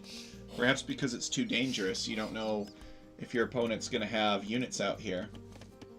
wisenatic has not gone south yet. He has not gone to mine any gold. wisenatic Look at that castle from wisenatic. Wait, where? What? Oh, I love this castle. Look at this castle. This is a cheeky castle. Kelar sees it, of course. He's fleeing. He has to send his lumberjacks away. This castle doesn't really secure any gold, but it could be a, just a good castle to nullify some of Kelar's buildings. And it secures a little bit of stone, maybe. And wisenatic's... So Kelar, I think he's kind of getting a little bit here, because he never really scouted where wisenatic was. He's just minding his own business. And wisenatic coming for him. Let me check wisenatic's economy. I don't know how wisenatic's getting gold. Maybe he's just selling stone for gold. Or other resources. He still has... Yeah, he still has some foxes close to his starting island. And yeah, there's the Blackwood Archers. Now, Kelar immediately went for a siege workshop. It's actually cheaper on wood for the Dravidians to make siege. And Scorpions are going to be a very good counter to the Blackwood Archers. he will probably need some to get ballistics as well because they are quite mobile. So they could potentially dodge the... Yeah, they're dodging the shots from the Scorpions. And now wisenatic is going forward with a siege workshop of his own. He could go for a mangonel to kill the Scorpions, or he could even go for a siege tower to just hop on the other side of the walls and just raid. Or rather, around with the Blackwood archers. Or he could go outside the map and then come back in the map, right? That's kind of yeah. Ugh. I'll have to look at that. But yeah, in theory, Kelar's wall should work as, you know, the way that the map is designed. So... Yeah, although, if I'm being honest, I can see why Kelar would go for the wall, but if wisenatic has a transport ship, so he could just load the Blackwood archers over there and drop them off on land on the other side of the wall. He also has water control, so he doesn't have to worry about any navy from Kelar at the moment. Yeah, that's true.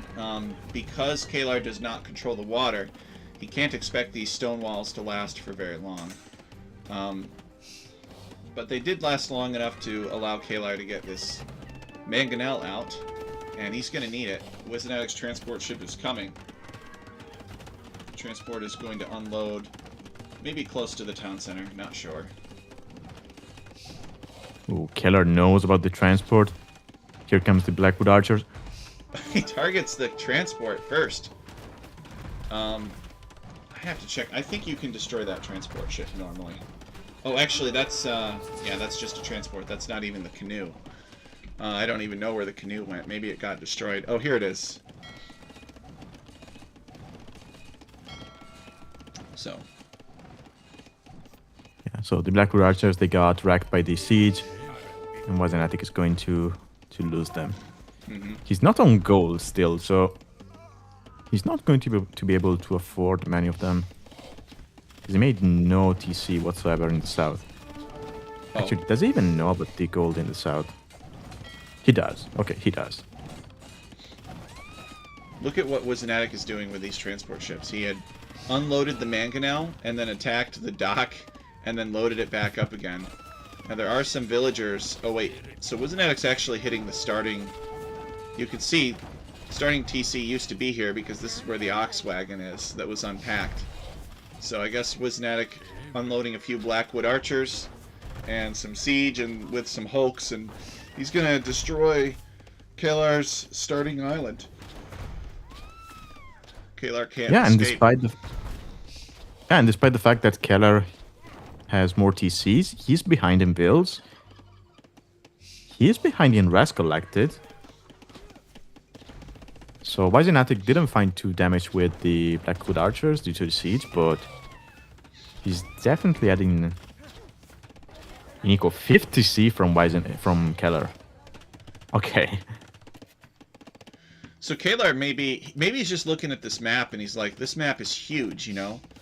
I can just outboom my opponent. My opponent just cannot, with siege weapons and Blackwood archers and hulks, my opponent just can't spread across this map faster than I can boom.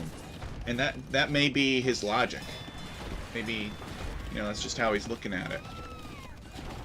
Yeah, I mean, that's a good logic because 2P, they do not get cavalry, so they're definitely lacking in mobility. I mean, the Blackwood archers, yes, they're mobile, but they're not as mobile as a knight, for example.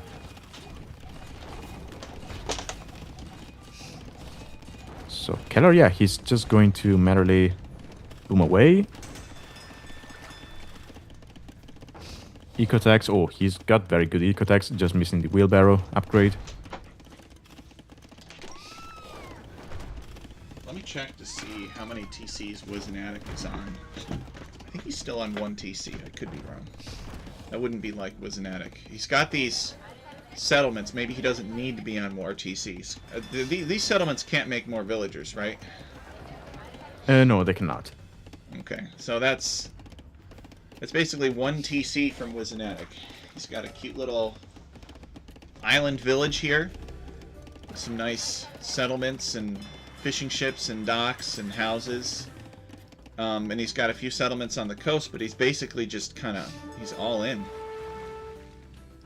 He controls the camp barracks in the center, so theoretically he could make some more of those eagle warriors. Not eagle warrior, Iroquois warriors. He could hire some. Kelar adding another town center along this dried riverbed, if you will. Continuing to expand his economy across the map. Okay, so go ahead. wisenatic, looking at his resources, he could probably sell the wood and go up to Imperial. And I see he's going south with a transport with 16 villagers. Well, no, 14 villagers and 2 Blackwood archers in there. So if he had more stone, I would say, oh, this is for another castle drop. But no, he doesn't have the stone yet. So that's definitely not an option. And I guess he's just going to go south and drop TCs on the gold, but he's going on the right side where Kelar TCs are. He's not going to be able to find any available gold spots over there. Yeah, this is just a visual bug from the replay viewer. So wisenatic would not be able to see these farms here, so he doesn't know. Yeah.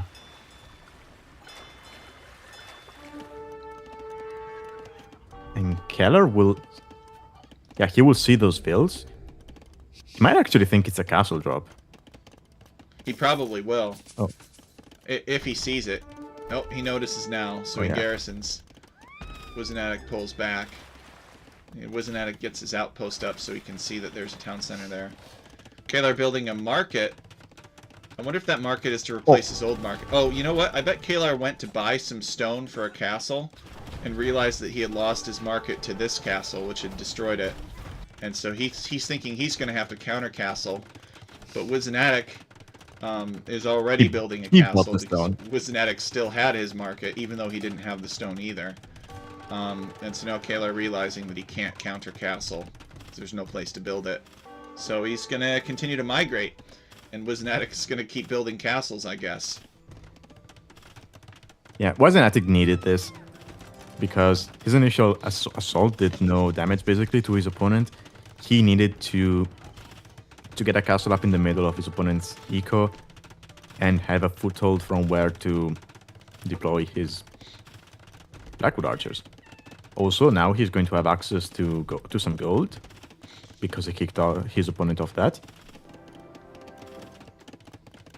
Yeah, I agree. I mean, he had a score lead, but Kelar was rapidly starting to outboom him and stabilize, so he needed to inject some chaos into Kelar's peaceful gold mining and farming town, and that's exactly what this has done. So wisenatic would probably be able to maintain his score lead now. Yeah, but Kelar is up to Imperial. wisenatic is not, and Kelar already has a castle over there. So he could go for Rebs. He's also Dravidians. So if he... Yeah, he's going for archer ranges. Oh, I was about to say he could go for faster firing skirmishers, but sure, let's go for elephant archers instead.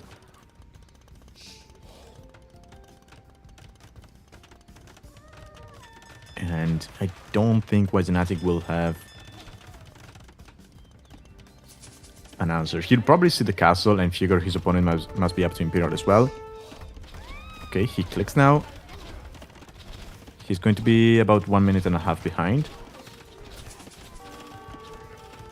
He still has stone access, and the traps would have to walk outside of the castle range in order to be able to shoot wisenatic castle. So Kelar will not be able to move out as easily. But yeah, I don't think the Blackwood archers are going to be enough against the elephant archers now. I think wisenatic will need some monks, but the problem with monks is that they're very gold expensive.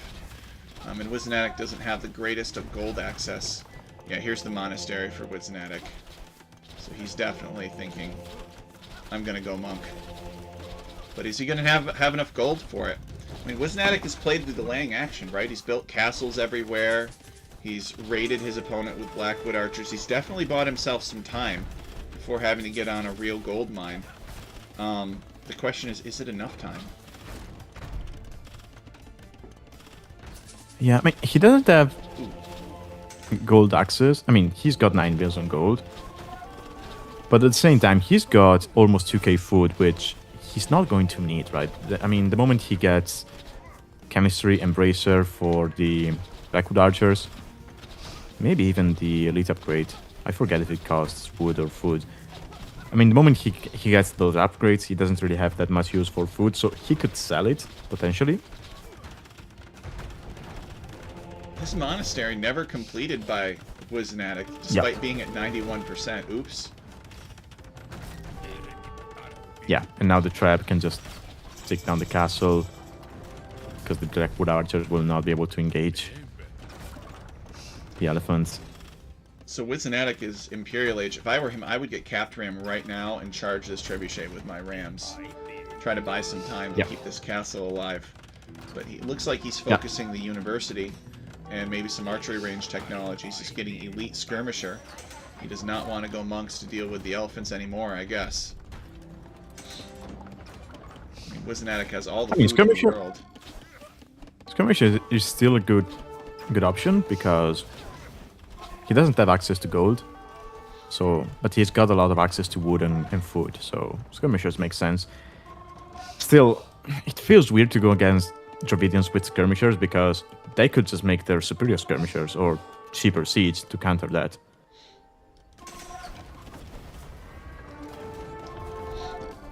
Castle is under siege. Wisenatic's gold miners are fleeing. They're being pursued by elephant archers. Wisenatic is still based up here, and he's got. Are these all 127 villagers from Wisenatic? Were they all created from a single town center? Oh no! All right, there's another town center up here. It's been creating them. He does. Yeah. A lot of skirmishers here from Wisenatic. Actually, I think they're starting to fight off these elephant archers. He may have kept his villagers alive while Kelar was chasing them. Castle went down, but maybe these villagers can still get some gold out of this. And yeah, they're building barracks now. He's building barracks because he expects his opponent to pivot into something else. Okay, interesting. So 2Ps, they do not have access to the militia line nor the eagles. They only get the champions. And yeah, he's getting champion runner. I mean, it kind of makes sense, because Dravidians will most likely go into siege or skirms or light cav to counter the skirmass, and champions can deal with all of those. The issue for wisenatic is that he's going to be missing the gold, be able to spam a lot of champions. So he's going to need to buy time with the skirmishers for the time being. Yep. I mean, he's got them. Yeah, he's getting the second armor. Is he missing? Yeah, he's missing chemistry. But honestly, he can just spam skirmishers for days here and take down the elephants. To me, it's just kind of funny that Kelar has this enormous acorn, right, of just this rolling farming economy and town centers, sandwiched in between these stone walls, just on this side of the map. And wisenatic is not really pushing in on it, but wisenatic is below it. So these guys are, it's kind of a chaotic battle because wisenatic is just sort of sandwiched in between Kelar, who is sandwiched in between different parts of wisenatic's army. Yeah, but look at the left side. Kelar just killed about 10 bills with the elephants on the farms from wisenatic on the left side of the lake. Yeah, that's a good win. So Kelar did lumber on up here with the elephants and do some damage to wisenatic's economy. It says wisenatic still has 36 bills on food, but I don't see them. Oh, he's fish booming. Oh. Okay. I mean, he controls water, so why not, right?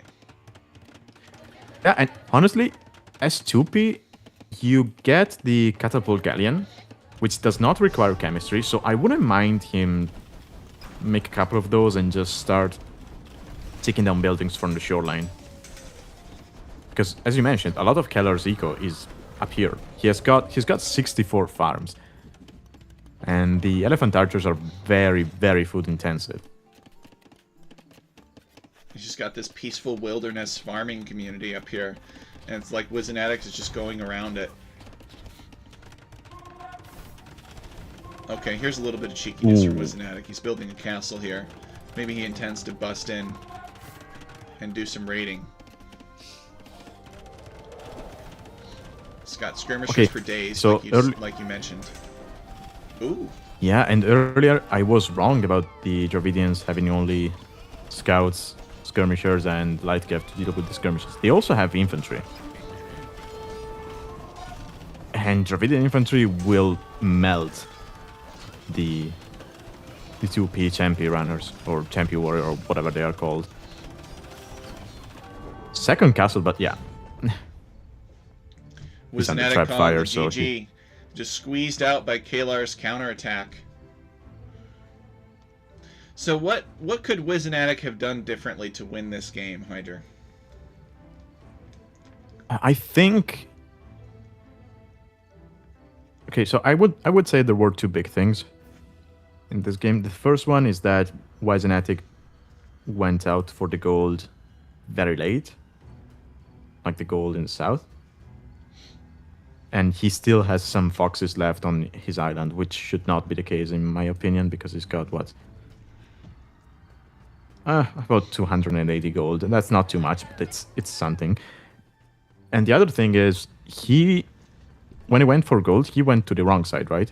Because he went to the right, but he should have expected that kelar was there with TCs, because he saw kelar had built the TCs and expanded on the right side of the map. So he probably should have expected that he would have gold in the south on the right side. But then again, maybe if he doesn't go there, then he doesn't get that castle up on kelar's eco, and kelar is left untouched. So, but overall, I don't think I like the unique unit approach here. I think Wizenatic he may have had a little bit too much fun. Who knows? He was castle dropping kelar like right in the middle of his base, and it definitely would have been safer for Wizenatic to invest those resources in securing his own side. He could have maybe prevented these elephants from raiding his economy, and he could have zoned off a massive portion of the map. But nevertheless, it was a really fun game to cast.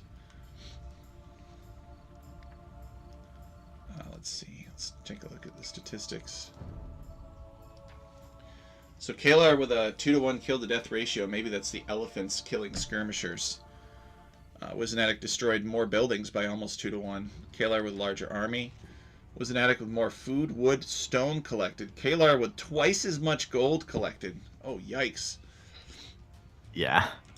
Kelar with better advancements. Society stats, Wizenatic with 3 castles, villager high of 139. And the timeline is actually relatively even toward the end. So, all right, I'm going to step back to the replays. Let me go back onto the league screen share. I could use a 2-minute break, Hyder. Can we take a really quick break and come back in just a couple minutes? About yeah, sure. 2 or 3 minutes. All right, so we'll be right back, guys. I'm just going to refill my water and use the restroom, and Hyder could do the same. And then we'll cast the remaining 4 games, and I'll also show the draft from that.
All right, I am back and ready to go whenever Hyder arrives. So I think Hyder is still stepped away for a little bit. So in that case, I'll just show the civilization draft. And Hyder can join when he shouldn't be too much longer. So we I saw sat down as you were saying that, so all yeah, right, I'm back. excellent timing. So we saw Britons, Bengalis, Burgundians, and 2P from wisenatic. We saw Turks, Aztecs, Magyars, and Dravidians from kelar. And now we're going to go to the second set. We have options for Magyars, Wu, Vietnamese, Malians, and Koreans from kelar. And wisenatic somehow gets the Persians, the Mayans, the Burgundians, the Aztecs, and the Portuguese. All right. Whose Civ draft do you like better? Ooh.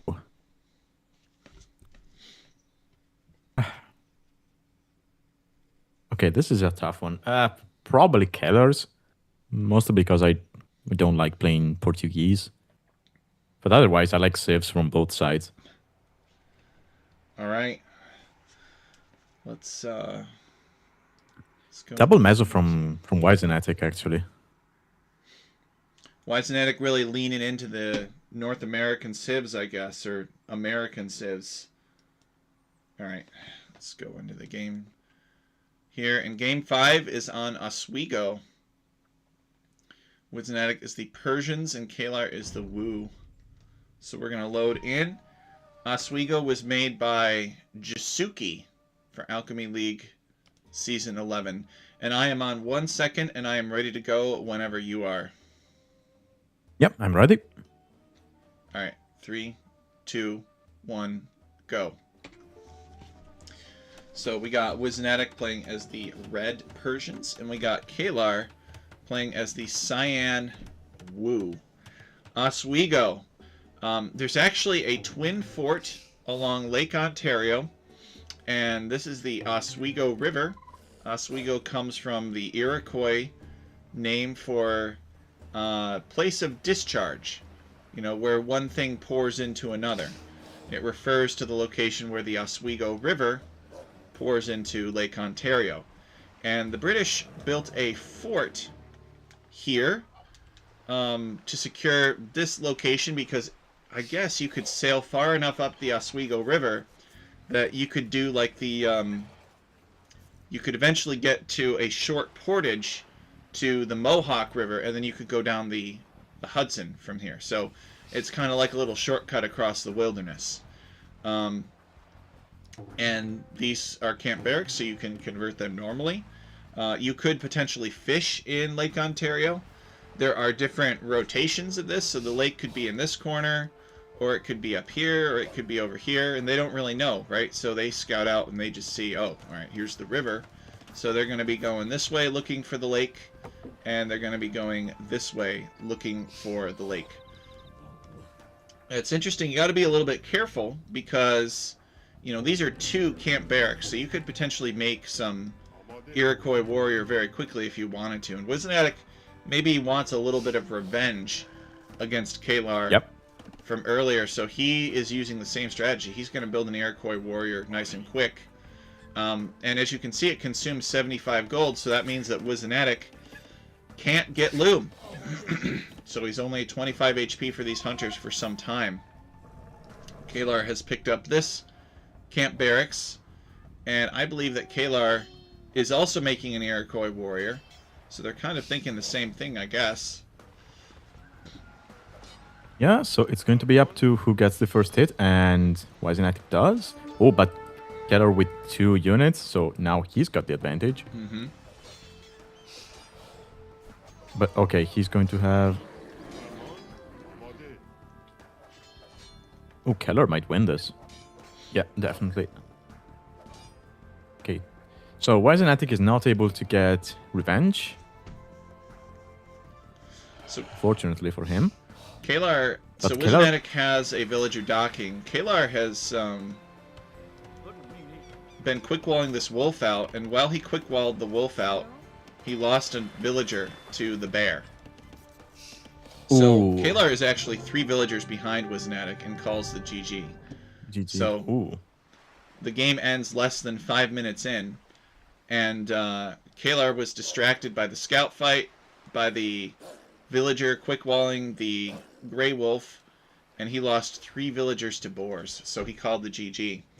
And because I did not specify before the show match that, less than 5 minutes, you should probably just do a restart, they counted this toward the result of the show match. So unfortunately, this is all that we get for this map, which is too bad, because I'm really curious how this map would play out. I don't think that the premature start has anything to do with the map design, except that, just there's a lot to be distracted by early on. Perhaps it's not safe to dock this early on this map, but they both wanted to go for it. They both kind of had the Iroquois warrior greed, so they couldn't get loom, and the result was somebody died very quickly. So if you're playing on this map, just be very careful. Maybe get loom early and send at least one loomed villager out with your Iroquois warrior, because the Iroquois warrior he's really not that tough. He's only got 22 HP, so I believe a loomed villager could defeat him in battle, fighting back, especially with some help. They attack very slowly as well. Mm-hmm. So what is the attack time for? Villager has to. So it's 6 hits on the villager, 3 hits from the Iroquois. Yeah, loomed villager should be able to kill the Iroquois warrior. So units killed. kelar killed 2 units. wisenatic killed 1, but wisenatic only lost 2, and kelar lost 3. And these were 3. I think 2 of them were villagers, and I don't know. One of them was the Iroquois warrior. Each had the largest army of 2, so they each trained 1 Iroquois warrior. Economy. Not much to really report here. It was a short game, unfortunately. Yeah, exactly. kelar had some bad luck with, the wolf quick walls and the Iroquois warrior fights and the boar luring. All right. So that moves on to game 6. All right, that was Oswego. So anyway, there was a fort there at Oswego, and the French attacked it early in the war and burned it. So Yu-Gi-Oh! Guinea, I'm loaded in. I'm at 0 seconds, and I'm ready to go whenever you are. All right, you're there? Yep.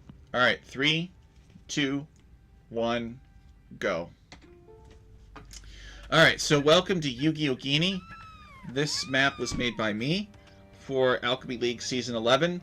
This map, the purpose of this map is to showcase the Great Meadows area of western Pennsylvania, where George Washington, a young George Washington, led some militia and some British regulars out on a wilderness campaign against the French.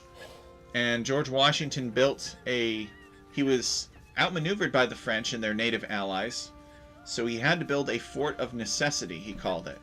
They built a circular stockade with a camp barracks in the center, which kelar is about to capture. I think these Greek army tents cannot be so easily cleared out, perhaps. Anyway, and it poured, and the camp was like in the middle of this really nice meadow that was strategically located at the confluence of 2 rivers, 2 creeks. And kelar has made another Iroquois. These guys love the Iroquois warrior. So they're going to try to win with that. But anyway, it rained and rained and rained. It poured rain, and these creeks actually overflowed, and they flooded the whole area. And George Washington's men suffered from their powder being soaked, and so they couldn't shoot back at the French, and they had to surrender.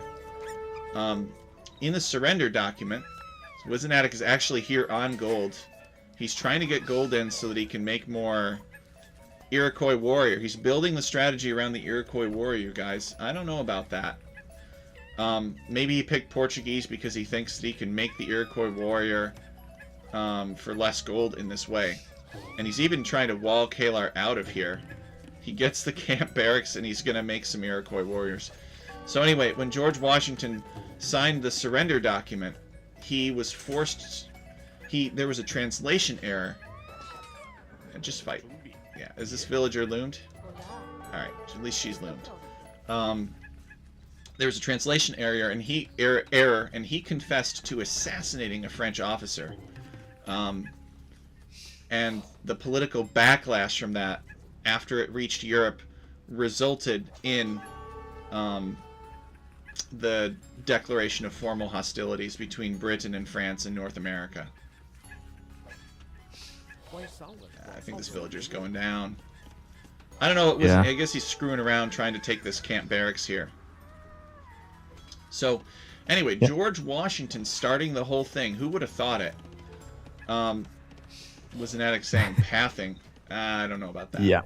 I mean, pathing. Yeah. The villager pathing inherently avoids forests, and if there are a large number of forests in a confined space, then that pathing algorithm will definitely struggle.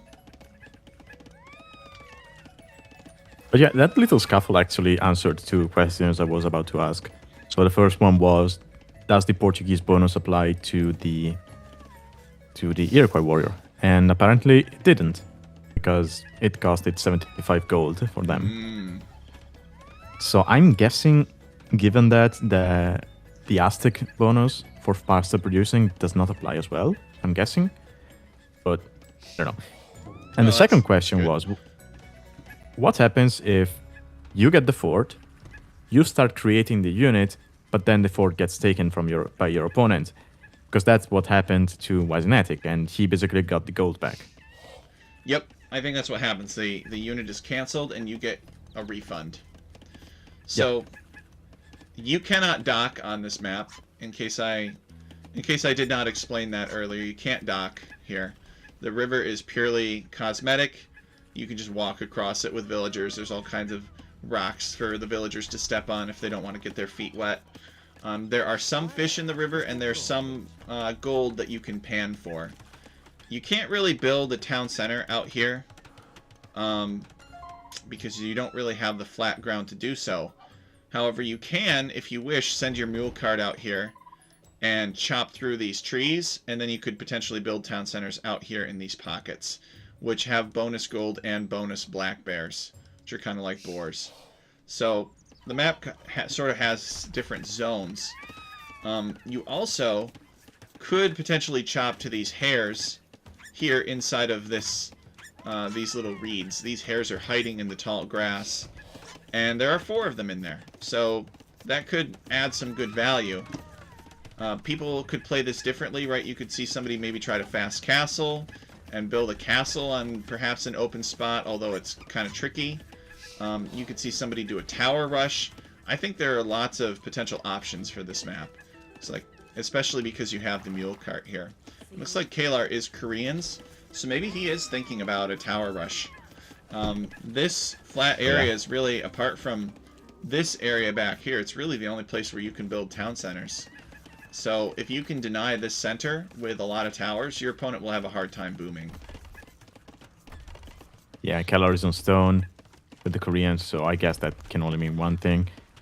The only question is he going to add archers behind that, or is it going to be just towers? And I don't think he needs to be adding any units behind it, because due to the nature of the forests, it is going to be quite easy to drop a tower and wall it in, preventing your opponent from rushing it with villagers. And yeah, there he goes. Indeed. Okay. And wisenatic is going at it differently. Wisenatic is mass producing these Iroquois warrior. So I don't know if wisenatic has realized that he doesn't get a discount, or maybe he just thinks that they're totally overpowered. And so he wants to use them. I guess we'll see. I mean, to be fair, it's a gold-only unit, so that's pretty nice. And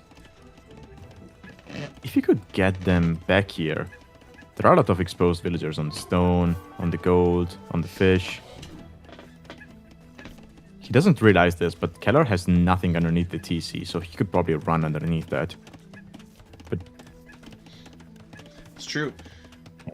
Kelar has been fishing. He hasn't really been taking any of these turkeys, so the TC is lightly defended. And here comes wisenatic.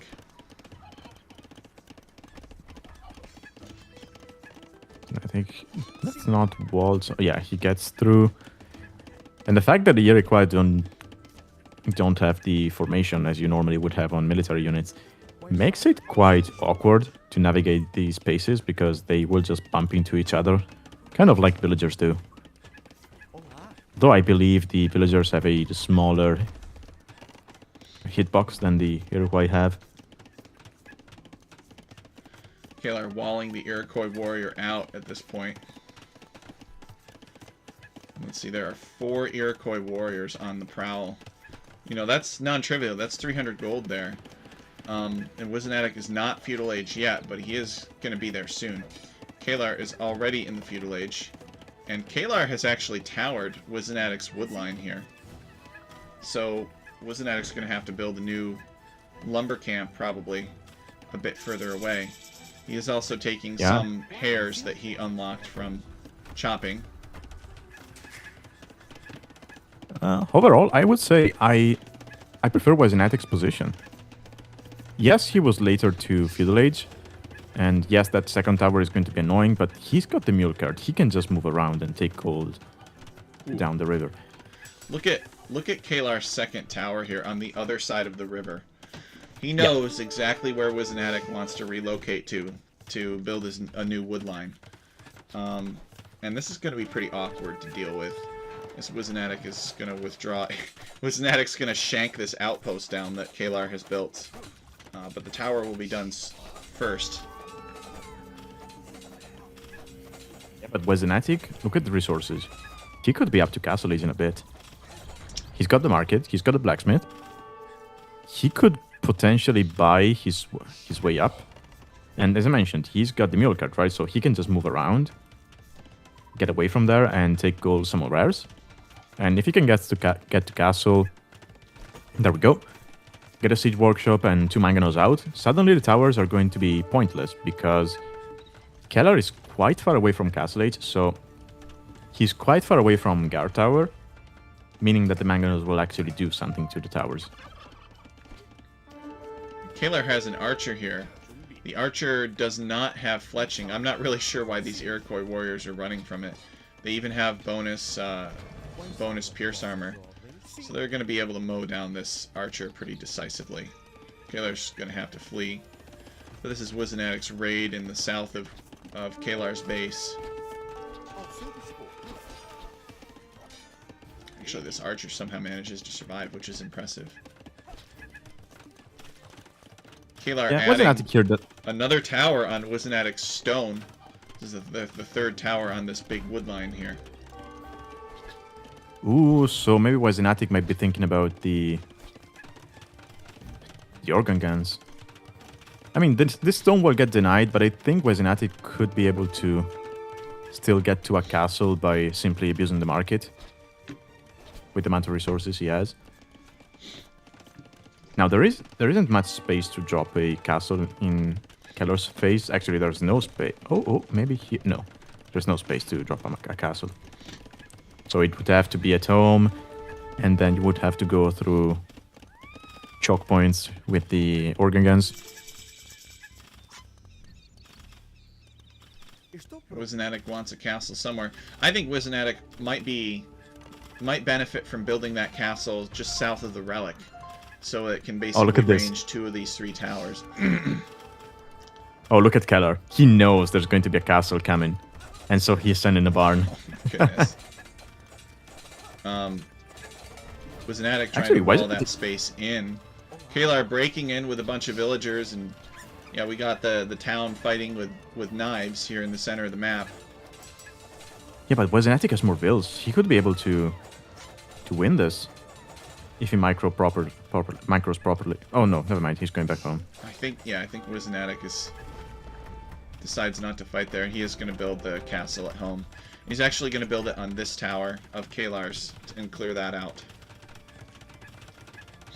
which will be helpful for him. So kelar knows that with wisenatic being castle age and a castle under construction, that organ guns are coming. So let's see how far away kelar is from clicking up to castle himself. It looks like he's kind of been using the market to get there. Either that or he's just run out of resources because he's been fighting with villagers for so long. Yeah. It's sort of getting close, right? kelar maybe could click in about 30 seconds or so if he's careful. Yeah, so kelar now could go to the gold from wisenatic and try and deny it, but there's going to be organ guns coming. A single organ gun will be able to save the villagers and secure gold income for wisenatic.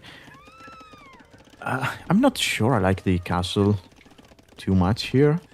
I would have definitely preferred to see siege, just to be able to get rid of the towers. Because again, the moment kelar hits castle age and he's on his way up, those are going to become guard towers, meaning they're going to be way more difficult to take down. Yep. And kelar is up now. He's about 20% of the way up to castle age. So wisenatic's on a limited sort of window. Wisenatic did manage to deny this other watchtower. kelar wanted to build it. And wisenatic has secured his gold, at least for now. And he's gonna wall the villager in a little bit, make it harder for kelar to finish this tower. He has to fight the foundation. Wisenatic's got an organ gun here to shoot at these villagers. Oh yeah, the vills will go down. Oh. Yep. Yeah. You called it. And with that, I mean, kelar is... Actually, the score is really close between these two players. They're having a pretty chaotic game. wisenatic is starting to get the organ guns out, but he's been using them mainly defensively. I haven't really seen an offensive from the organ guns just yet. Yeah, the players are neck and neck. kelar might derive a bit of an advantage from hitting castle age and tying up the ages. Yeah, I mean, kelar, he is Korean, so one option he has would be siege and fire lancers, because neither of those requires food, so it's going to be, I wouldn't say easy, but it's going to be possible for him to go for that. Now, I know organ guns are bad against mangonels. I don't know about the rocket cards, because now Koreans, they do not get mangonels anymore, right? They get rocket cards. Mm-hmm. They should still be decent, but I don't think I've ever seen that interaction between the two units. But So yeah, two rocket wisenatic cards in the... very suddenly put down 2 monasteries just before kelar hit castle age. What is the purpose of the... Is that like anti-war wagon monasteries? Oh, it's anti-war wagon and anti-siege in general. He does have cheaper monks. He could get redemption, and then suddenly the thing countering his organ guns gets converted by the monks. Now, the issue with that would be that kelar, he's got card tower, which is generally speaking a good counter to the monks, right? Mm-hmm. So this is not going to be easy for wisenatic. He has a hidden bills though. Yeah, wisenatic is 6 villagers ahead of kelar, actually. Just somewhat surprising. I didn't think he would be able to do it, because he spent a lot of time faffing about with the Iroquois warrior in Dark Age. But he has managed to survive so far. Kelar making guard towers forward now, just doing that really annoying Korean tower creep that they're known for. And wisenatic ordinarily could just go back and rebuild his economy, but you know, there are 3 guard towers here for kelar that kind of make it difficult for wisenatic to have a good fallback here. It's awkward for him, Kelar has made this awkward for wisenatic. Yeah, this is going to be so difficult for wisenatic. The Korean tower creep, the moment it gets going, it can be so annoying. Yeah, wisenatic could use Imperial Age, and I think he's trying to get the Ring of Farms up that he needs, and he's sort of transitioning into monks and unique units. So I think he's definitely thinking about it, but you know, he's only now just getting wheelbarrow, so it's going to take him a long time, and he may not have enough map control to do it. These Korean towers might be too much. Now, I don't know if... Okay, Redemption is in. Yep. If you can get conversions on those rocket cards... Ooh, get one. That is a good conversion for him. And this will deny an important tower. He also destroys the other one. Yep, he destroys the other one. So Kelar shanking down that rocket cart. And, oh no, is wisenatic going for a guard tower conversion? Unfortunately, you can't really do it if there are two guard towers that can protect each other's base. The monks just don't have enough health. The guard towers rip through them too easily. But if it's just one guard tower, it can work out pretty well. Look at Kelar with a cheeky guard tower here. I don't think wisenatic noticed that. Oh, the one on the left side, yeah. Yeah. That's going to deny, what, 6 farms? Yeah, he doesn't. Wisenatic doesn't know about it. If I were wisenatic, I would try to unlock this pocket in the back. This could give him a lot of bonus space and some bonus gold. It could be well worthwhile. It's just awkward for him to get out there, right? Oh no, and Kelar has snuck around and he's building this tower here. And I think wisenatic notices it because he sent some monks to convert. And he sent some organ guns. Kelar just wants to finish it, but there's a villager for wisenatic. Okay, wisenatic is adding rams to take down those towers in the back because he realizes he needs to get himself some space. And space is a resource on this map, and Kelar has done a good job with these towers of monopolizing it. Yeah, devotion coming in for Kelar, so it's going to be even harder for wisenatic to convert the... Oh, look at that! He's converting to that! He deleted the tower. Oh, yeah, I just noticed that. That's funny. Because it makes sense, right? You don't want your opponent having a guard tower over there. Mangonels are working on wisenatic's monastery.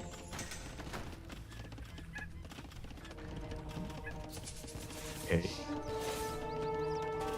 What? I don't know, I think the rocket carts are better against monks than mangonels are for whatever reason. Okay, so I know rocket carts ignore armor, so there's that. But monks have no armor, so that's weird. Oh, really? Rocket carts ignore armor, but mangonels don't? As far as I know, they do. Unless they were changed recently. I think it might have to do with the way the attack from the rocket car spreads out compared to the mangonel. It feels like 1-for-1. That's nice. It feels like mangonel shots spread out more, so maybe that's why they don't kill a monk with a single shot, whereas the rocket car does. I don't know. Yeah, I'm not sure. Okay, nice conversions from... Oh, and wisenatic. Oh, okay. Wait, Kelar resigned? What? He was ahead. He had 52 villagers to wisenatic's 49. He must not have known. So he doesn't know about the reveal number, and from his perspective, he lost the towers in the back of wisenatic's base. He lost that rocket card to conversion, so that tower on the front is going to get denied. So I can see why he would feel he's way behind. But yeah, he wasn't. He maybe, yeah, I guess he just didn't realize. Let's take a look at the statistics. His score was ahead. Kelar with 34 kills, 28 deaths. wisenatic raised 7 buildings, and they were probably all towers. Lost 2. Converted 4 units, largest army of 10. Economy, Wisenatic had more food collected. Kelar had more wood, stone, and gold collected. Technology, Kelar was faster to the feudal age. Wisenatic did a fast castle. Kelar explored more of the map, equal research count. Wisenatic with 1 total castle, and both villager high of 52. So they were pretty close. Let's return to the replays now. Game 7. It's on Shawangunk. Alright, let's load the replay. Alright. And I'm in and I'm ready to go whenever you are. Yep, I'm ready. Alright, 3, 2, 1, go. Alright, Shawangunk. It was made by Thyre7 for Alchemy League Season 11. Thyre put a lot of time and effort into the map. It worked very hard on it. And I think it came out pretty well. It's very random, the amount of space between these starting town centers. And the woodlines are pretty small too. There's a lot of resources outside of the woodlines. There are the ice caves of the Shawangunk Mountains up here. And you can travel through the ice caves to get to the other side, where all of the relics are. So potentially players could go for the relics and try to pull off a relic victory here, because they're all close together, like they were for Ticonderoga. But you do have to fight your opponent across all this terrain for it. Finally, there's some small Indian villages in the corners. So you can't train any more Iroquois warriors, but you can potentially trade with the chief. So a couple different, 2 different villagers, one in each corner. We can see that Kelar is pushing in some deer, and he's also luring this speedy bear. This black bear is pretty quick, so he needs to be careful. Oh! Yeah, Wisenatic lost a will to the bear. Wisenatic lost one too. Okay, well, then that ties them up. Oh, okay. Because Kelar just lost a villager to the bear. So, Vietnamese versus Aztecs. What do you think of this Civ matchup, and what strategies do you think they're going for? I have to prefer the Vietnamese here. Although, okay, they're pretty close to each other, so maybe the Aztec faster creating units and their overall aggressive playstyle could be very good here. But yeah, generally speaking, Vietnamese are such a good Civ. It's quite an open map, so I could see an argument for Eagles from the Aztecs. But at the same time, Vietnamese, they can very easily go into Cavalry Archers. They get extra HP on those. So that's an option. Yeah, some nice overall, bonuses from the Vietnamese. Yeah, overall, I would prefer the Vietnamese here. I'm surprised by the Aztecs pick from wisenatic. I noticed he sent a goose in the corner right at the start of the game, so maybe he got confused and thought the chief's yurt was a barracks instead for training the Iroquois warrior. So maybe some misreading from him. Mm-hmm. But I don't know. We would have to ask him directly. Yeah, that is an interesting observation. Wisenatic, maybe he's obsessed with making those Iroquois warriors now. Maybe he wants to be an Iroquois warrior himself. Yeah, and he got rushed by the Iroquois warrior from Kelar in the previous game, right? So yeah, Ticonderoga was where it was particularly brutal. And Kelar was Aztecs for that specifically. Yeah. Wisenatic lost another bill to a boar. To a bear. Well, they're tied in villager counts according to my game. So they both have 15 villagers. So these bears are just tearing through the villagers. And the league players will get used to luring this boar. They'll find a way.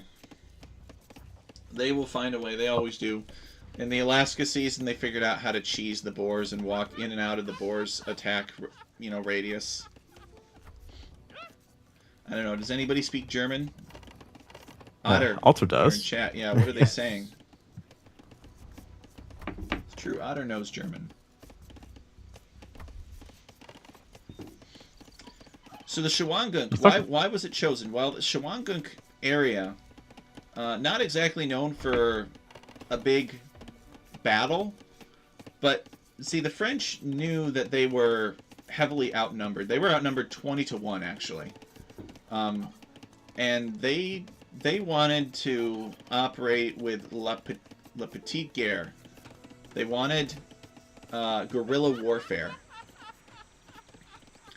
And they knew that if they could work with the natives and exploit mobility and raids and terror across all the British holdings in North America, that they could tie down thousands of redcoats to defend all these different colonies with relatively low investment. They could psychologically grip the British colonies, and they could even the odds, and they did for the beginning of the war. And so this map is here because the Shawangunk area was one of the sweet spots for guerrilla warfare and native raids. You see these guys are patrolling the front of their base with the Iroquois warrior. Kelar being in the feudal age first, he's going to build this archery range, and wisenatic is just advancing to the feudal age now, less than a quarter of the way. It's asking for trouble, in my opinion. But, you know, Kelar has a very lean build, so he's been able to get up quick. As he tried to take a fight with the Iroquois warrior here, but wisenatic fighting him off. These guys, remember, this is their very first time playing on these maps, so as the Iroquois warrior goes down. So they're still getting used to like how strong everything is, and people will figure out the limitations of the Iroquois war. He probably will not see much use throughout the league. Probably very similar to the Greek swordsman that we had in Alchemy League Season 3, Hyder may remember. Very similar, right? 7 attack, but attacks very slowly. Yeah. The difference was that that unit didn't have an aura that could make it potentially useful to other units. So that's really what players will exploit. We won't see many of these units shining on their own, but we might see players, depending on what civ they are, mix some of these Iroquois warriors in to give themselves a little bit bigger of an advantage for 75 gold. Well, look at that. Wisenatic is my first castle. He is. That's so bold. I guess he figures Kelar resigned the last game, so he's feeling like he's in a good spot. Market blacksmith. He's got food. And he's gonna barely get this blacksmith up. But again, he's being raided pretty hard. 90. Oh, he built the wrong thing. Built the house. All right, this lady comes over and finishes it. And these are two archers. These archers do have fletching, so they're dangerous. Yeah, and they're going to be able to deny that gold. Now the question is, FC. Okay, eagles. Yeah, at least to kill these initial archers here. The eagles are one of the prime candidates for pairing with the Iroquois warrior, because eagles already have fantastic pierce armor as is, and with the Iroquois warrior hanging around, the eagles could basically shrug off all these arrow fires, all this arrow fire from the different archers. And what's the base pierce armor for eagles anyway? I guess it's 4, so it doesn't really matter here. They're doing 1 damage either way. Maybe later on. But yeah, wisenatic not able to get much gold collected here because Kelar is all over his gold. Like stink on a pig, Kelar is over wisenatic's gold. Yeah, wisenatic. I'm surprised he's not having a second barracks. Honestly, your Aztecs, I wouldn't mind seeing a monk rush here from him. Right? You got some eagles out. You clear the archers with those. You get down a couple of monasteries and just go full monks. He's going to be able to get that gold anyway if he drops a mining camp on the other side. Oh, never mind. No, yeah, he's going for the other gold. Yeah, this is actually a really nice mining camp here. Secures stone, not secures, but allows him to take both stone and gold. And he gets to Castle Age. The eagles are on the prowl. And they should be more than a match for these archers. Although, there is another group of archers coming from the other side that wisenatic Ooh, is well, probably there's going the to have to be TC. careful. Although they're diving the TC inexplicably. Right, but He they did probably manage was to not get through. watching. Wisenatic using his Iroquois warrior to buy some time. I guess kelar decides not to fight any longer. He does manage to kill all of these archers north of his base. And so now he's looping around for maybe a counterattack against kelar as wisenatic takes the lead. Let's see, what does kelar have? Okay, so Wisenatic managed to get to castle. He's going to have 6 eagles out. The only problem is he didn't get the eagle warrior upgrade, which it is going to add 5 HP to the eagles, but it's also going to be making them faster when moving. Because right now the eagles, they're not moving as fast as they could, which is going to be huge if he wants to catch up with the archers.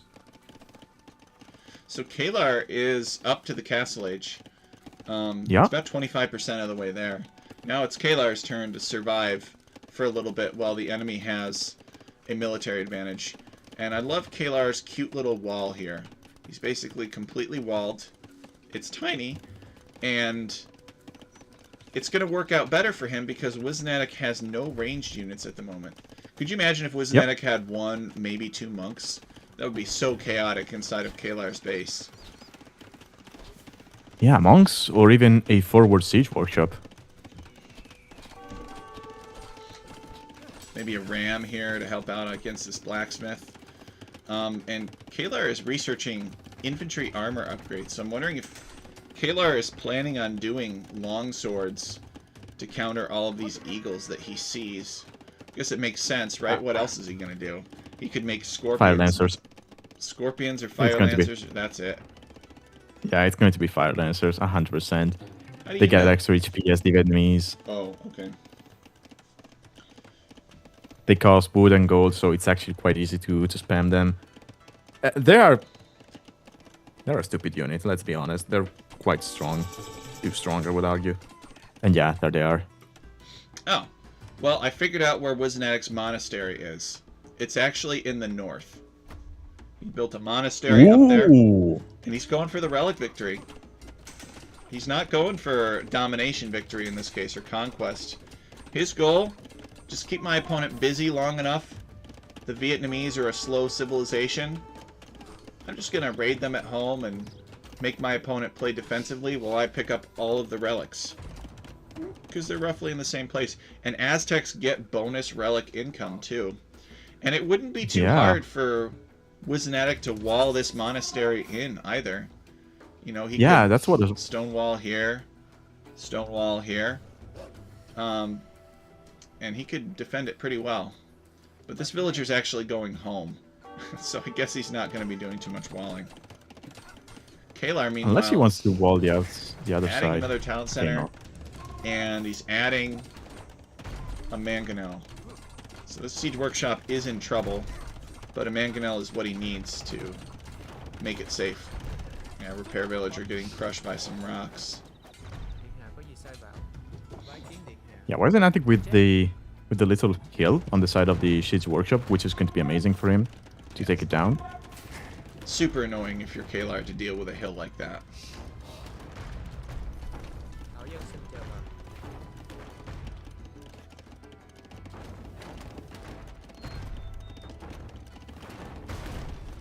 Oh, nice.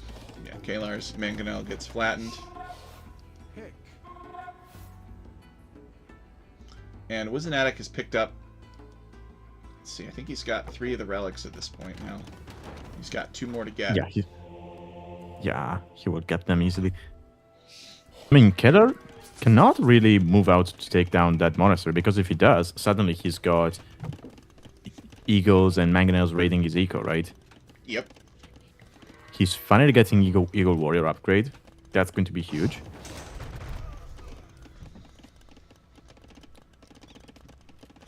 And he's got the mangonels to deal with the Fire Lancers. Now, Fire Lancers, they do have the range attack, but that does not work when targeting siege, right? If you ask them to attack siege, they will just run up to the siege without shooting. Really? Interesting. Yeah. I did not know that. Maybe The Siege has such good Pierce armor anyway that it doesn't add value. Oof. I think it was also done because, let's say you ask them to attack the Mangonel, they will stop to shoot at the Mangonel, and the Mangonel at the same time will shoot at them. So they'll basically stop in front of the Mangonel shot and just get killed. So maybe that's why they did it. So, or maybe they. wisenatic has gotten Sorry, all the relics. I just wanted to bring that up. So kelar is now on a countdown, and this is the countdown of panic. See, sometimes I think most of the relic victories that we've seen in Alchemy League have not really been because somebody actually was defeated right before the relic countdown ended, or like it didn't happen because they ran out of time, or because they resigned because they were going to run out of time. Instead, most of the wins that I've seen that come from relic victories have come because somebody panics, and they make this this really last-ditch effort to go after the relics, and it messes, like, it completely alters their plan. Like, they were going to do something that played into their civilization strengths or their starting plan, and then they have to completely change it for the relics, and that is what kills them. It's not the relics themselves. So we haven't, I don't know that we've seen it yet, but we are going to see kelar probably at some point make some desperate attempt for this monastery. And it'll either result in his base being defenseless, or it will result in, like, him just not being able to get in. But either way, it's definitely an advantage that wisenatic would like to have. wisenatic converting some Fire Lancers here, actually. Yeah, but he lost 2 Mangonels in the process, and now there are Mangonels from kelar coming forward. Now, wisenatic, he's got so much wood, I wouldn't mind seeing him drop a couple of monasteries at home and get all of the monk upgrades. Because Aztec monks, they're insane, right? Look at these Aztec monks. They only have 30 HP. These monks should have 100 HP. They get plus 5 HP for every monastery tech they research. So, wisenatic adding a monastery, he's getting sanctity, he's getting redemption, and you just get them all. Wait a second. Did kelar delete these mangonels? What happened with that?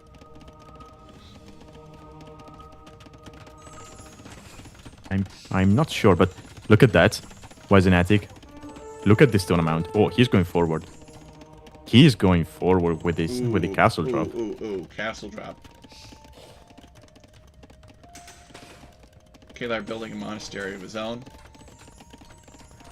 So wisenatic really with an eagle opening to discourage kelar from building up an abrasive archer mass. And what's kelar going to do about this castle? The villagers are going somewhere. He doesn't have the stone to counter castle. I guess he's just going to charge this and fight with villagers. I don't think that's going to work. A desperate struggle. I don't know that that's going to work either. kelar, oh, he's got a ram in his siege workshop, so he could ungarrison the ram if it could find a way to the base of this castle. And kelar calling the GG. He did send some units to this monastery. A couple of archers to destroy it. I guess not really enough. So wisenatic takes game 7. Yeah, that was a good play from wisenatic. It was. And honestly, now the castle is it's just going to go up, right? So kelar will have 2 problems. So the countdown with the relics and the castle in his face. Not to mention that that's an Aztec castle, so he could be making Jaguar Warriors, which would just destroy the Fire Lancers that kelar was making. Yep. That's true, because the Fire Lancers are considered infantry, and Jaguar Warriors are the Aztec answer to infantry. Let's check the statistics before moving on to casting the final game. wisenatic 34 kills, 32 deaths, 7 conversions. So that comes out in the units lost for kelar. They both destroyed and lost 1 building of each other's. Largest army 15 versus 16. kelar had more food collected and more wood collected. wisenatic had more stone and gold collected by a wide margin. Probably because Aztecs. Yeah. Wisenatic faster Look at the relic castle gold. age. What's that? Look at the relic gold. That's insane. Going over to society. Oh yeah, 5 relics for Wisenatic, 1500 relic gold within a 30-minute game. It's pretty good. Wisenatic with faster castle age. Kelar with faster feudal age. And relatively equal timeline, but remember that Wisenatic had a countdown on his relics, which he controlled all of, and then also a castle in Kelar's face. So we will return to the replays now, and then we will cast the final game, which is on Susquehanna. Load in. Alright, so I am at 0 seconds, and I am ready whenever you are. Yeah, I'm ready. Alright, 3, 2, 1, go. So you can delete this ox wagon. This is our nomad start for most maps. Our nomad start unit. Players start in the center with Sacagawea and these 2 ox wagons, and you delete them and they spawn the 3 villagers and everything. So both players are looking for a place to build their town centers right now.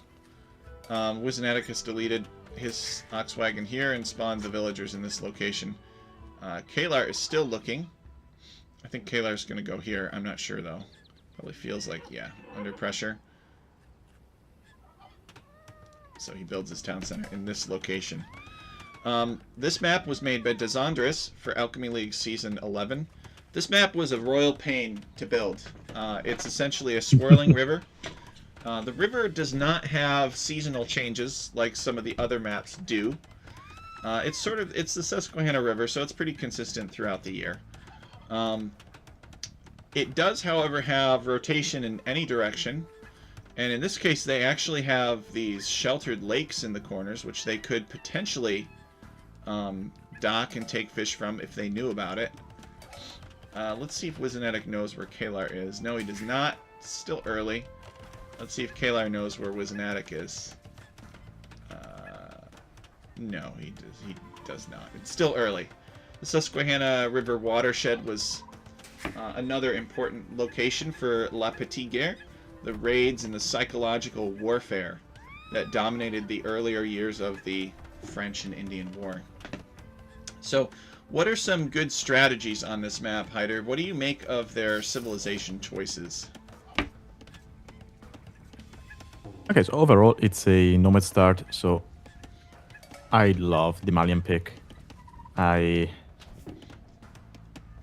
Malians are my favorite civ to play on nomad, just because of how flexible they are. Burgundians, they're a good civ for nomad.